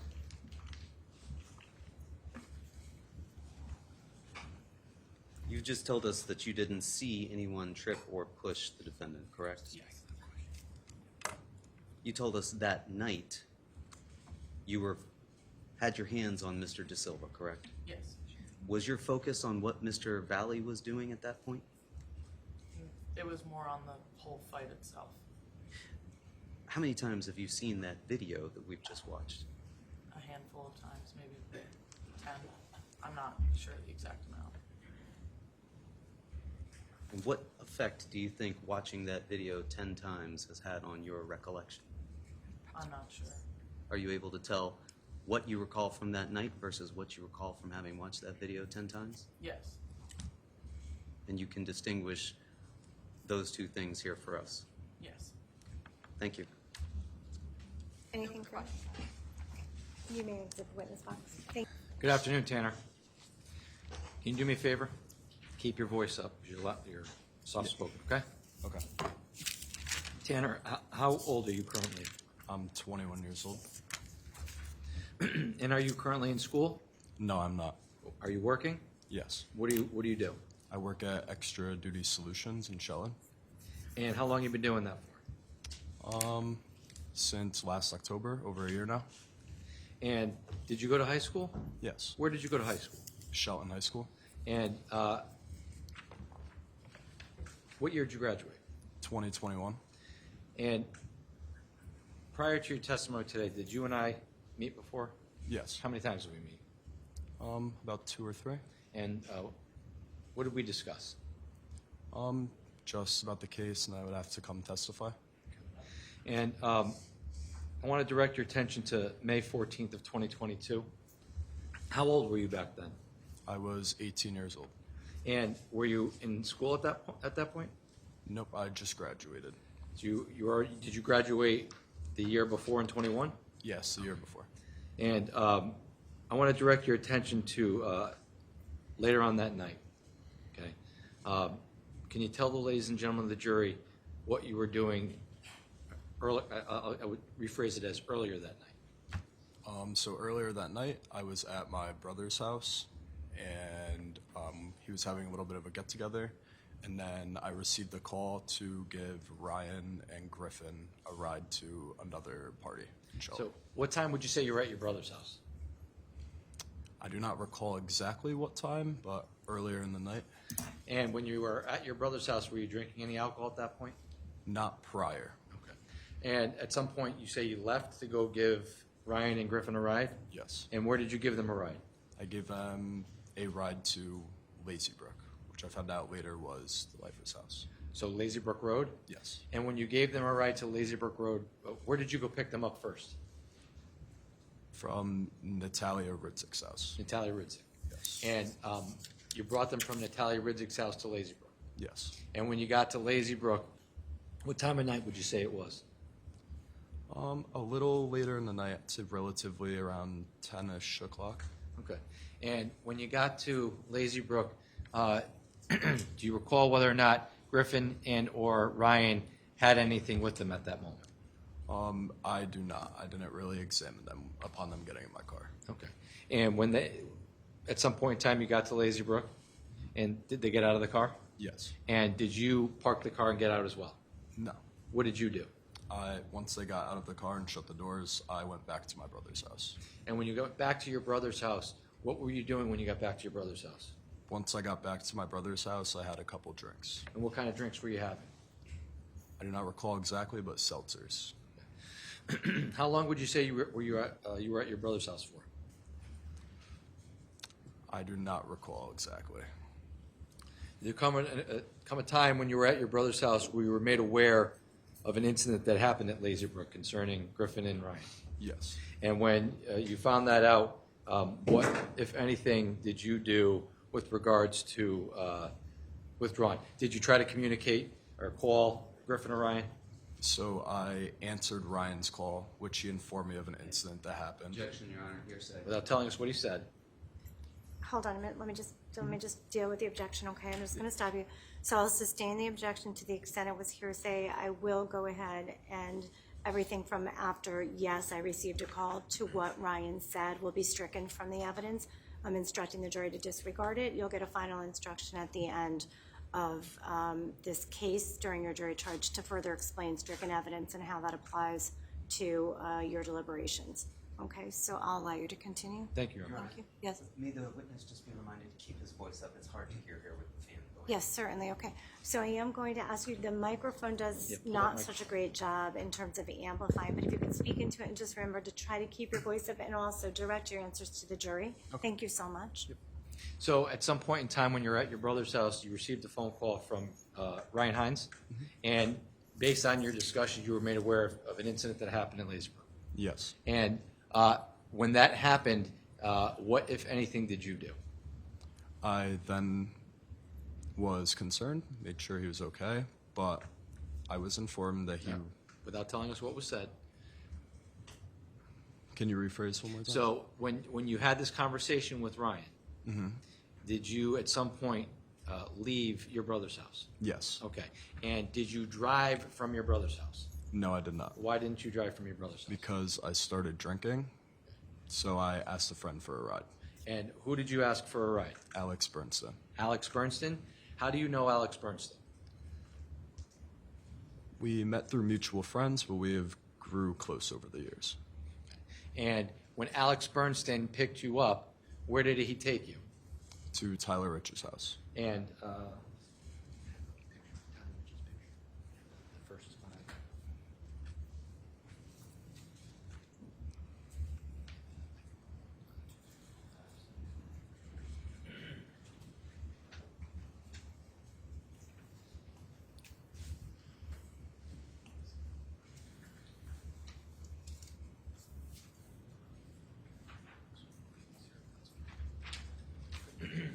I'm going to show you States 5.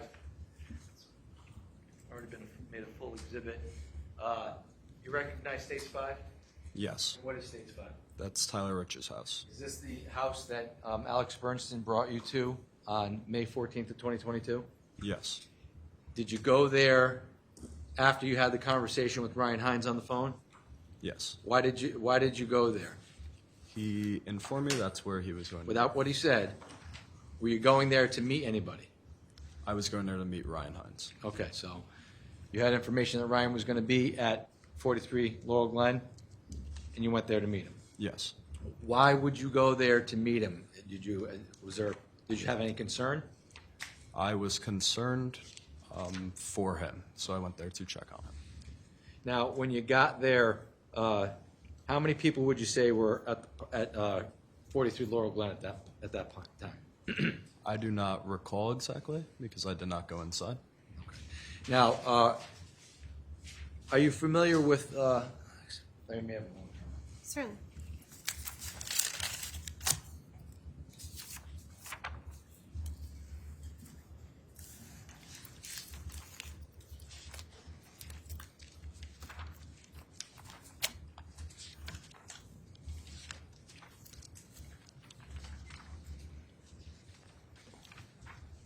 Show your States Exhibit 54.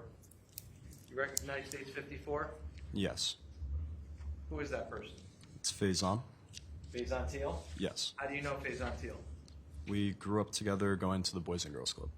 Do you recall whether or not Faison Teal was at Tyler Rich's house on May 14th of 2022? Yes. Showing you States Exhibit 55. You recognize 55? Yes. And who is that in the picture? It's Thomas Connery. Sorry. Tommy Connery? Yep. How do you know Tommy Connery? We grew up together as well. We were on the same sports teams in the same grade growing up. Do you know whether or not Tommy Connery was at Tyler Rich's house on May 14th, 2022? Yes, he was. Showing you States 56. You recognize 56? Yes. And who is this in the picture of 56? Ryan Hines. And you just indicated Ryan Hines was at Tyler Rich's house? Yes. You went there to meet him? Yes. Finally, States 57. You recognize States 57? Yes. And who is that a picture of? It's Jimmy McGrath. And how do you know Jimmy McGrath? We have a lot of mutual friends. And was he present at Tyler Rich's house that night? Yes. Now, you say when you got to Tyler Rich's house at that point in time, what time do you think he got there, if you could recall? I do not recall exactly. It was starting to get a little later in the night. Now, I'm going to ask you, are you familiar with an individual by the name of Enrico Fiola? Yes. Does he also go by a different name? He goes by Ricky. Goes by Ricky. How do you know Ricky Fiola? We are good friends. And do you know whether or not he was present at Tyler Rich's house that night? He was. And are you familiar with Sal Perry? Yes. How are you familiar with Sal Perry? We're friends as well. And do you know whether or not Mr. Perry was at Tyler Rich's house that night? Yes, he was. And how about Mike Sampieri? Yep. How do you know Mike Sampieri? We are friends. And was he present at Tyler Rich's house that night? Yes, he was. And Alex Bernstein was with you? Yes. And how about Charlie Connery? Do you know Charlie Connery? Yes. How do you know Charlie? I grew up with his brother Tommy playing sports, so I was always around him growing up. Do you know whether or not Charlie was at Tyler Rich's house that Yes, night? he was. How about Jacob Villalobos? Yes. How do you know Jacob Villalobos? He was on the same football team as me growing up. And do you know whether or not Jake Villalobos was at Tyler Rich's house that night? Yes, he was. And how do you know Tyler Rich? We're in the same friend group? And how about Matt Lockovich? You know Matt Lockovich? Yes. How do you know him? We are also in the same friend group. And was Matt Lockovich at Tyler Rich's house that night? Yes, he was. Now, when you got to 43 Laurel Glen, tell us how long you were there for, just about. I would say around 20 minutes.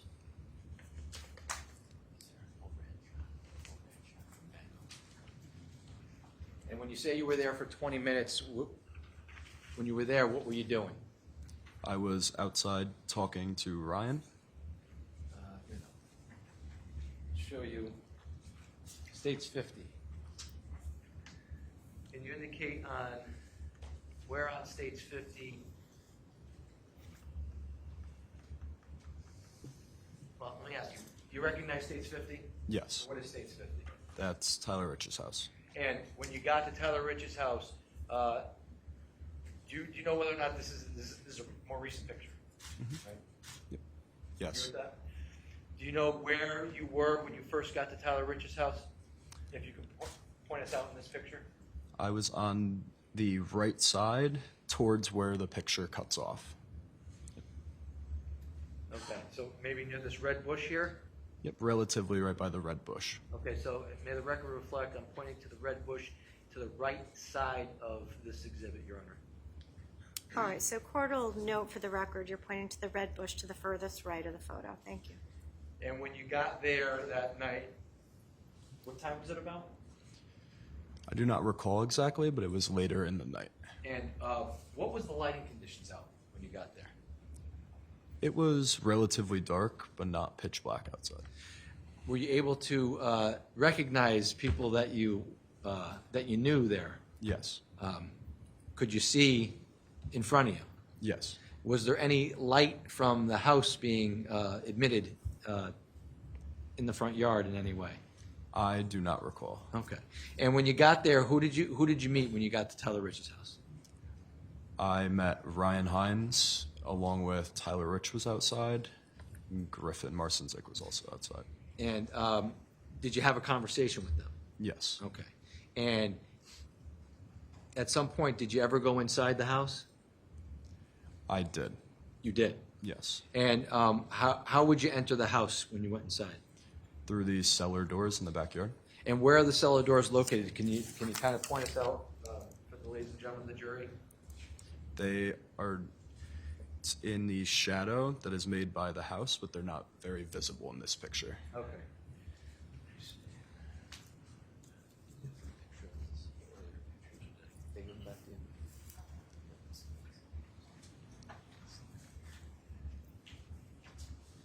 All right. I'm showing you States Exhibit 5.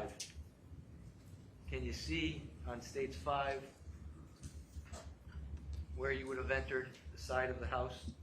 Yes, right to the side of the metal object that's sticking out above the ground. So right here? Yes. Okay. And what is, may the record reflect, Your Honor, there is a clearing, looks like there's trees, but there's a clearing in front of the blue truck where there appears to be a AC unit. And that's what I'm pointing to. Is that All right. where you entered? Yes. Court will allow the record to reflect that that's the area that's been indicated. Thank you.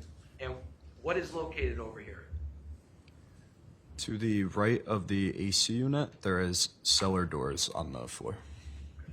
And you would go inside the cellar doors? Yes. And when you went inside the cellar doors, what kinds of things were going on inside the house?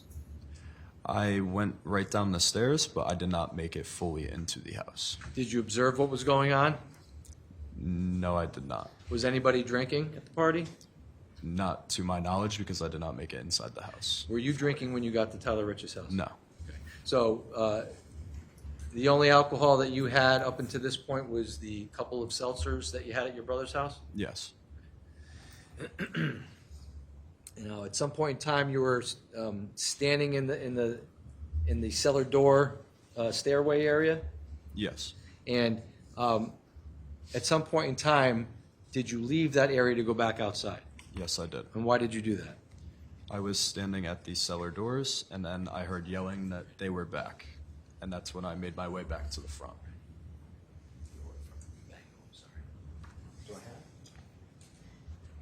I'm sorry. Can you repeat that?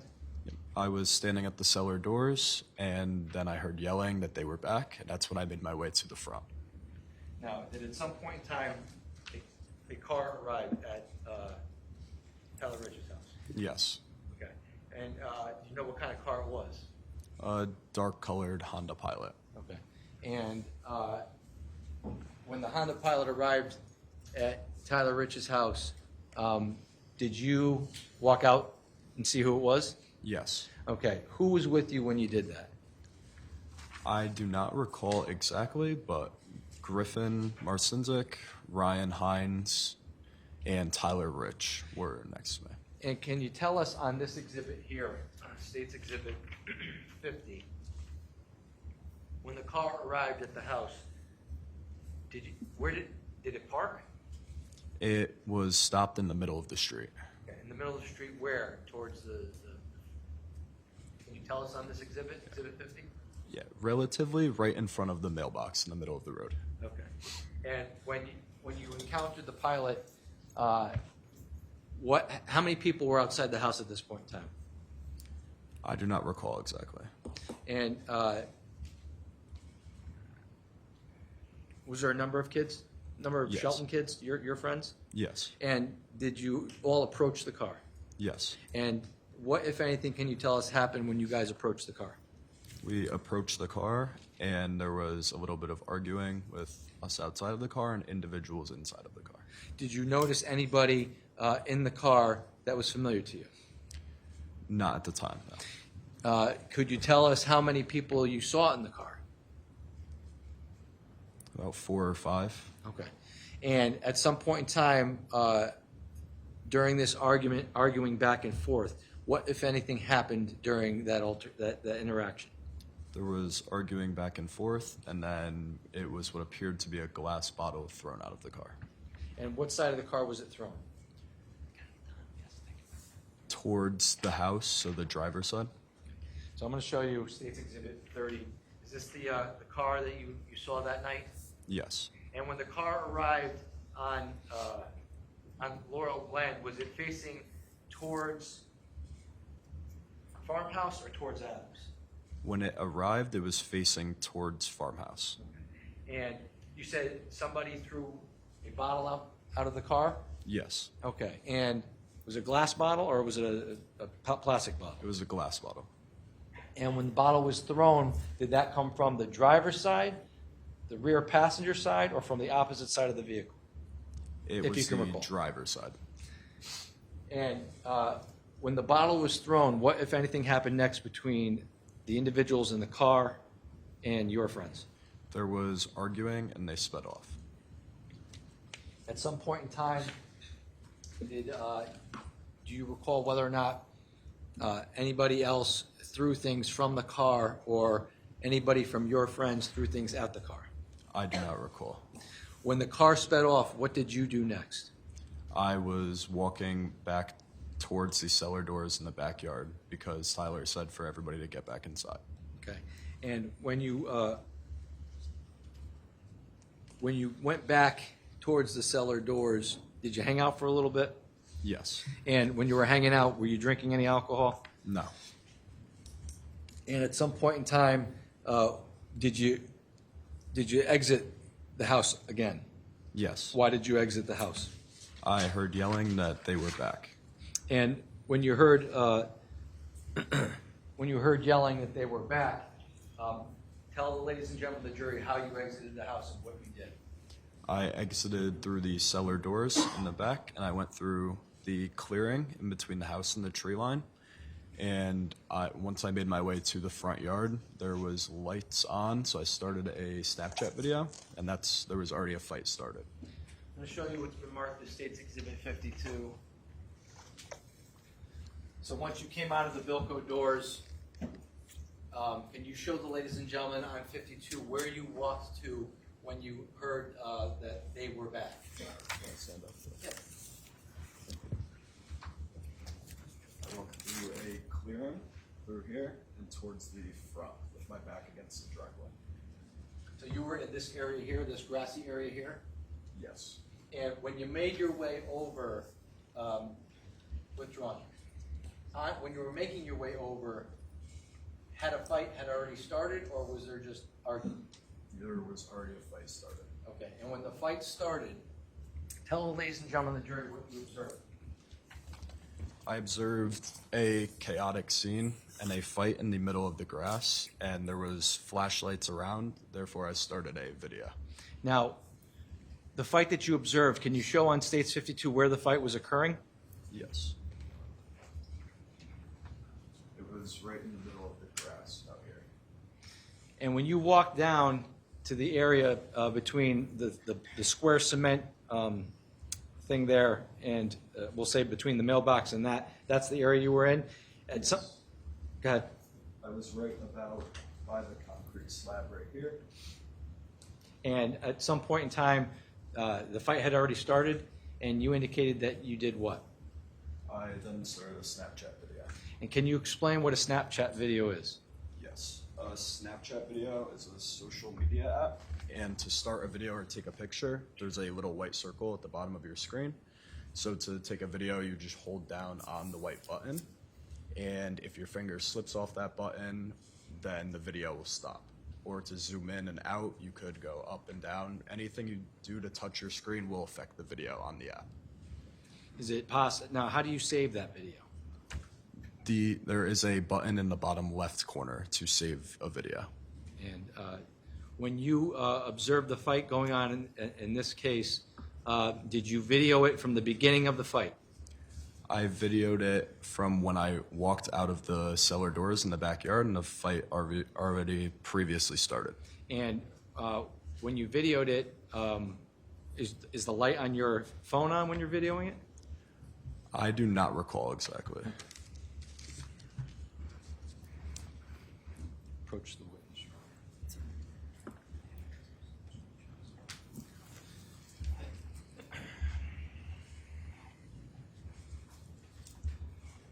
Showing you what's been marked as State's Exhibit 60 for identification. Do you recognize State 60? Yes. And what is State 60? That's the Snapchat video that I took. And prior to today's testimony, did you have an opportunity to view this video that you took? Yes. And how do you know that this is the same video that you took? It is the same exact Snapchat video I took. And these the initials here, whose initials are those? And I also put my initials on the paper that the USB is in. And with regards to the video, does this USB contain the original video you took on May 14th of 2022? Yes, it does. And does it contain any other videos in connection to this case? Yes, it does. Does it also contain a video that is a lightened up version of the video you took? Yes. And outside of it being lightened up, did you have an opportunity to review that video? Yes. And is that video changed in any way from the original video outside of being lightened up? No, it is not. And does this USB also contain a video that is slowed down with some frame numbers on it? Yes. And outside of it being slowed down and lightened up with frame numbers on it, is that video changed in any way from your original video outside of those things? No, it is not. Showing you what's been marked as State's Exhibit 61 for identification purposes. You recognize State 61? Yes. And what is State 61? It is a screenshot from the Snapchat video that I took. And does this accurately reflect a screen grab from a frame number or frame in time from that original video? Yes. Showing you State's Exhibit 62. Do you recognize State 62? Yes. And what is State 62? It is a screenshot also from the Snapchat video that I took. And does this screenshot differ in any way from what you observed in your video? No. Showing you State's Exhibit 63. Do you recognize State 63? Yes. And what is State 63? A screenshot from the Snapchat video. And again, is this different in any way from the video that you took? No. Showing you State 64. Do you recognize State 64? Yes. And what is State 64? A screenshot from the Snapchat video I took. Is this different in any way from the video you took? No. Showing you State 65. Recognize State 65. Yes. What is State 65? It's also a screenshot of the Snapchat video. And is this different in any way from what you reviewed from the video you took on May 14th of 2022? No. State 66. Do you recognize State 66? Yes. And what is State 66? A screenshot from my Snapchat video. And is this different from in any way from the video that you took on May 14th of 2022? No. State 67. You recognize 67? Yes. And what is State 67? A screenshot from my Snapchat video. And is this different in any way? Does this accurately reflect what a moment in time from that video that you took on May 14th of 2022? Nope. Does it reflect it? Oh, yes. Okay. And State 68, recognize State 68. Yes. And what is State 68? A screenshot from my Snapchat video. And again, does this accurately depict a screen grab from that video? Yes. And finally, 69, you recognize 69? Yes. And what is State 69? It's also a screenshot from my Snapchat video. And does this accurately reflect that moment in time from that video? Yes. Your Honor, without objection, I would offer these as full exhibits. Attorney Smith? And if I may just quickly look at those. Certainly, of screenshots. course. I don't anticipate it. Okay.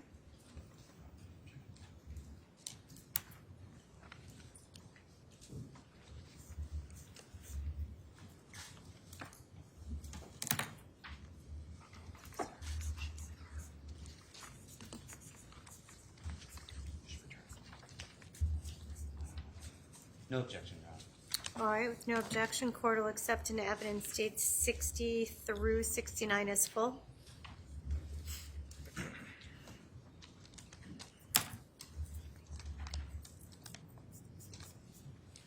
Now, when you came out to view the fight that had already started and started videoing, what do you recall seeing when the fight was going on? Once I walked outside, it was a very chaotic scene in the middle of the yard. And do you recall seeing anybody who was not your friends at the fight? Yes. And what do you recall seeing? I recall seeing two individuals from the car previously. And do you recall what they were wearing? One of them had on a light blue, it appeared to be a jersey. Okay. And do you recall what the other person was wearing? I do not. Prior to that night, had you seen those individuals before? No, I had not. And were you asked to identify any of those individuals by the police department? Yes, I was. And were you able to identify any of those individuals? I was after reviewing my video. And who were you able to identify? Both individuals. And who are they? Do you know who they are? It was Tyler De Silva and Raul Valle. And is Raul Valle present in court today? Yes. And what is he wearing? He's wearing a black and white suit and tie. Can you please point him out for the jury? Your Honor, may the record reflect the witness identified the defendant in this case? All right, so the court is going to note for the record that the witness identified the defendant. It is 3:25. Is this a good time to break? All right. So Before we took the break, I was just about to ask you about the fight itself. What did you remember observing about the fight when you were recording it? It was very chaotic, but there was a little skirmish in the midst of everything. It was really in the center of everything. And based on you recording and what you recall about the fight, Can you tell us, based on your recollection, taking us through the fight, what you remember? I do not remember too much because once I came out from the back of the house and I went towards the front, there was already a big crowd and the fight was in the middle of the crowd, and I just started recording. It was all really a blur. And when you were recording, do you recall hearing anything going on during the fight? Yes, I recall hearing screams to get out of here and just leave. Do you recall whether or not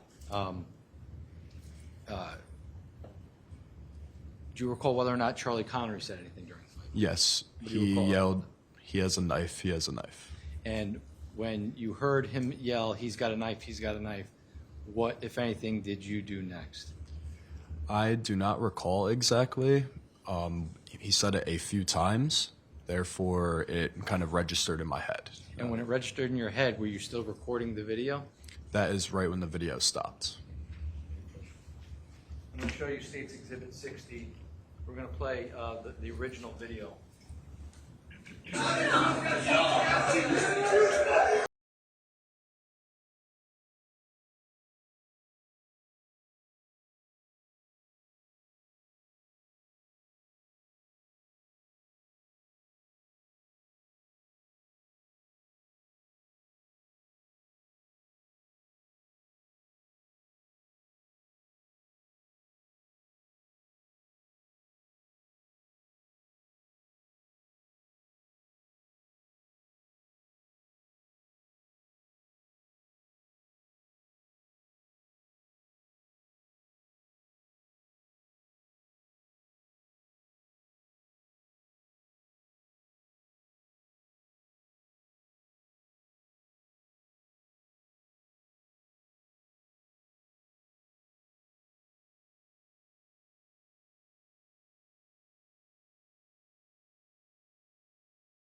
going to show you some stills from the video.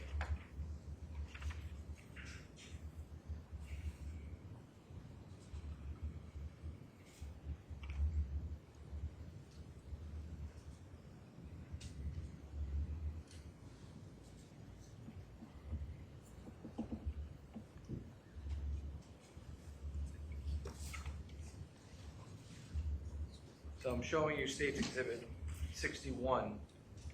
This individual right here to the left with what appears to be pink shorts and white shirt, do you know who that is with the phone in his hand? Yes, that's Ricky Fiola. That's Rico Fiola, Ricky? Yes.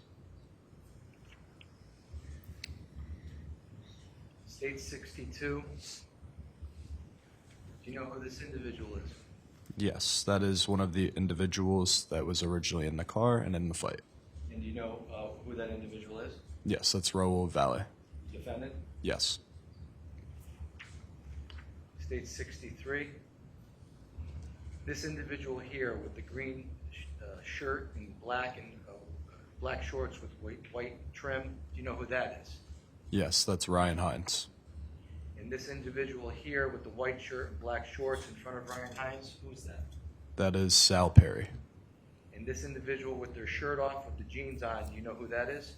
Yes, that's Alex Bernstein. And this individual here with the black shirt, jeans on, and the red hat, do you know who that is? Yes, that is Michael Sampieri.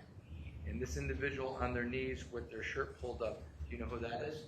Yes, that is one of the individuals that was originally in the car. And do you know the name of that individual? Yes, Tyler Da Silva. And do you know if there's anybody in front of him on the ground? I learned after the fact that it was Tyler Rich. Showing you state 64. Direct your attention to this individual here in the white shirt. Do you know who this is on the right side of 64? Yes, Charlie Connery. And again, 65. Is that the same individual? Yes, it is. State 66. Do you know who this individual is with the white shirt and it appears to be tan shorts on? Yes, that's Jacob Villalobos. And this person here with the camouflage shorts with no shirt on with the shirt hanging out the back, do you know who that is? Yes, Matthew Lakovich. And this individual here with the navy blue shirt and white shorts, do you know who that is? Yes, Jimmy McGrath. State 67. Again, this individual with the white shirt hanging out the back of his pants with the camouflage, that's, Matthew Lakovich. and this individual here with the tan shorts with the white shirt appears to be pushing on Tyler Da Silva. Do you know who that is? Yes, Jacob Villalobos. And again, this person here on the right side of the photograph with the navy blue shirt on and the white shorts, who would that be? Jimmy McGrath. State 68. The individual here with the shirt pulled up, with the jeans on, can you tell us who that is? Tyler Da Silva. And is this frame after Jacob Villalobos seen pushing him out into the street? Yes, sir. And the person passing him near the curb, who would that be? That is the defendant. And finally, state 69. Do you know who this individual is in the street with the jeans on and the jersey? Yes, Tyler Da Silva. And this individual here with the navy blue shirt on and the white shorts, do you know who that is? Jimmy McGrath.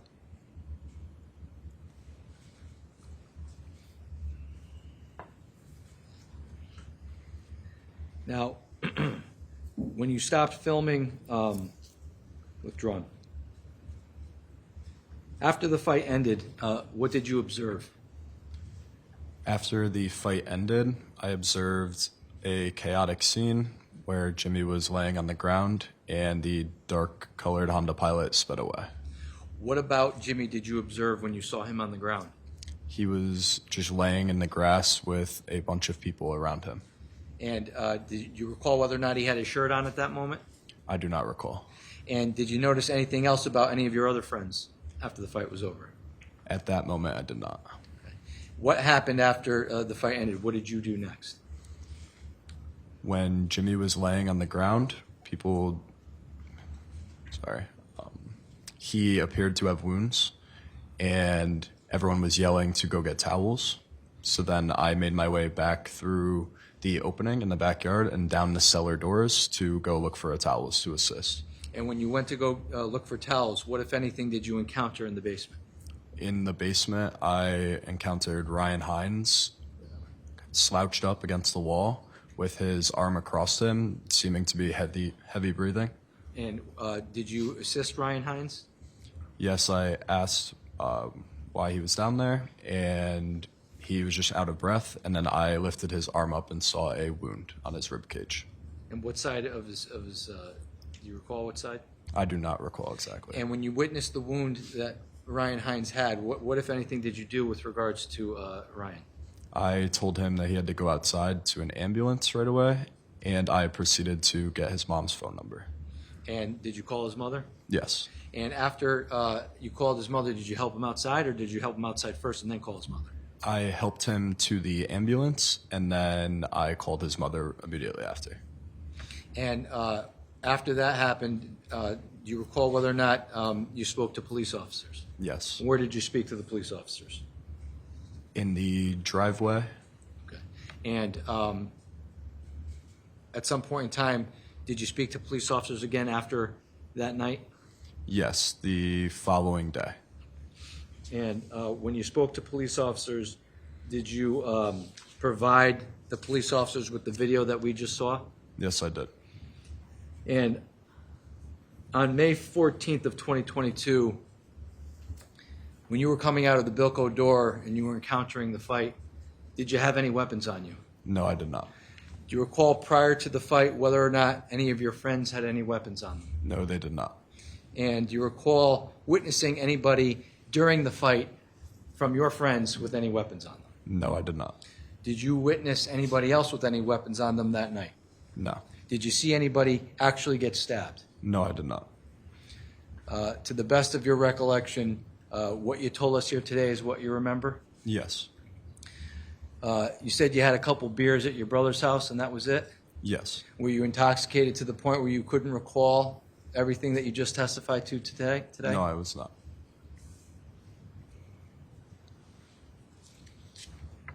If I may have a moment, Your Honor.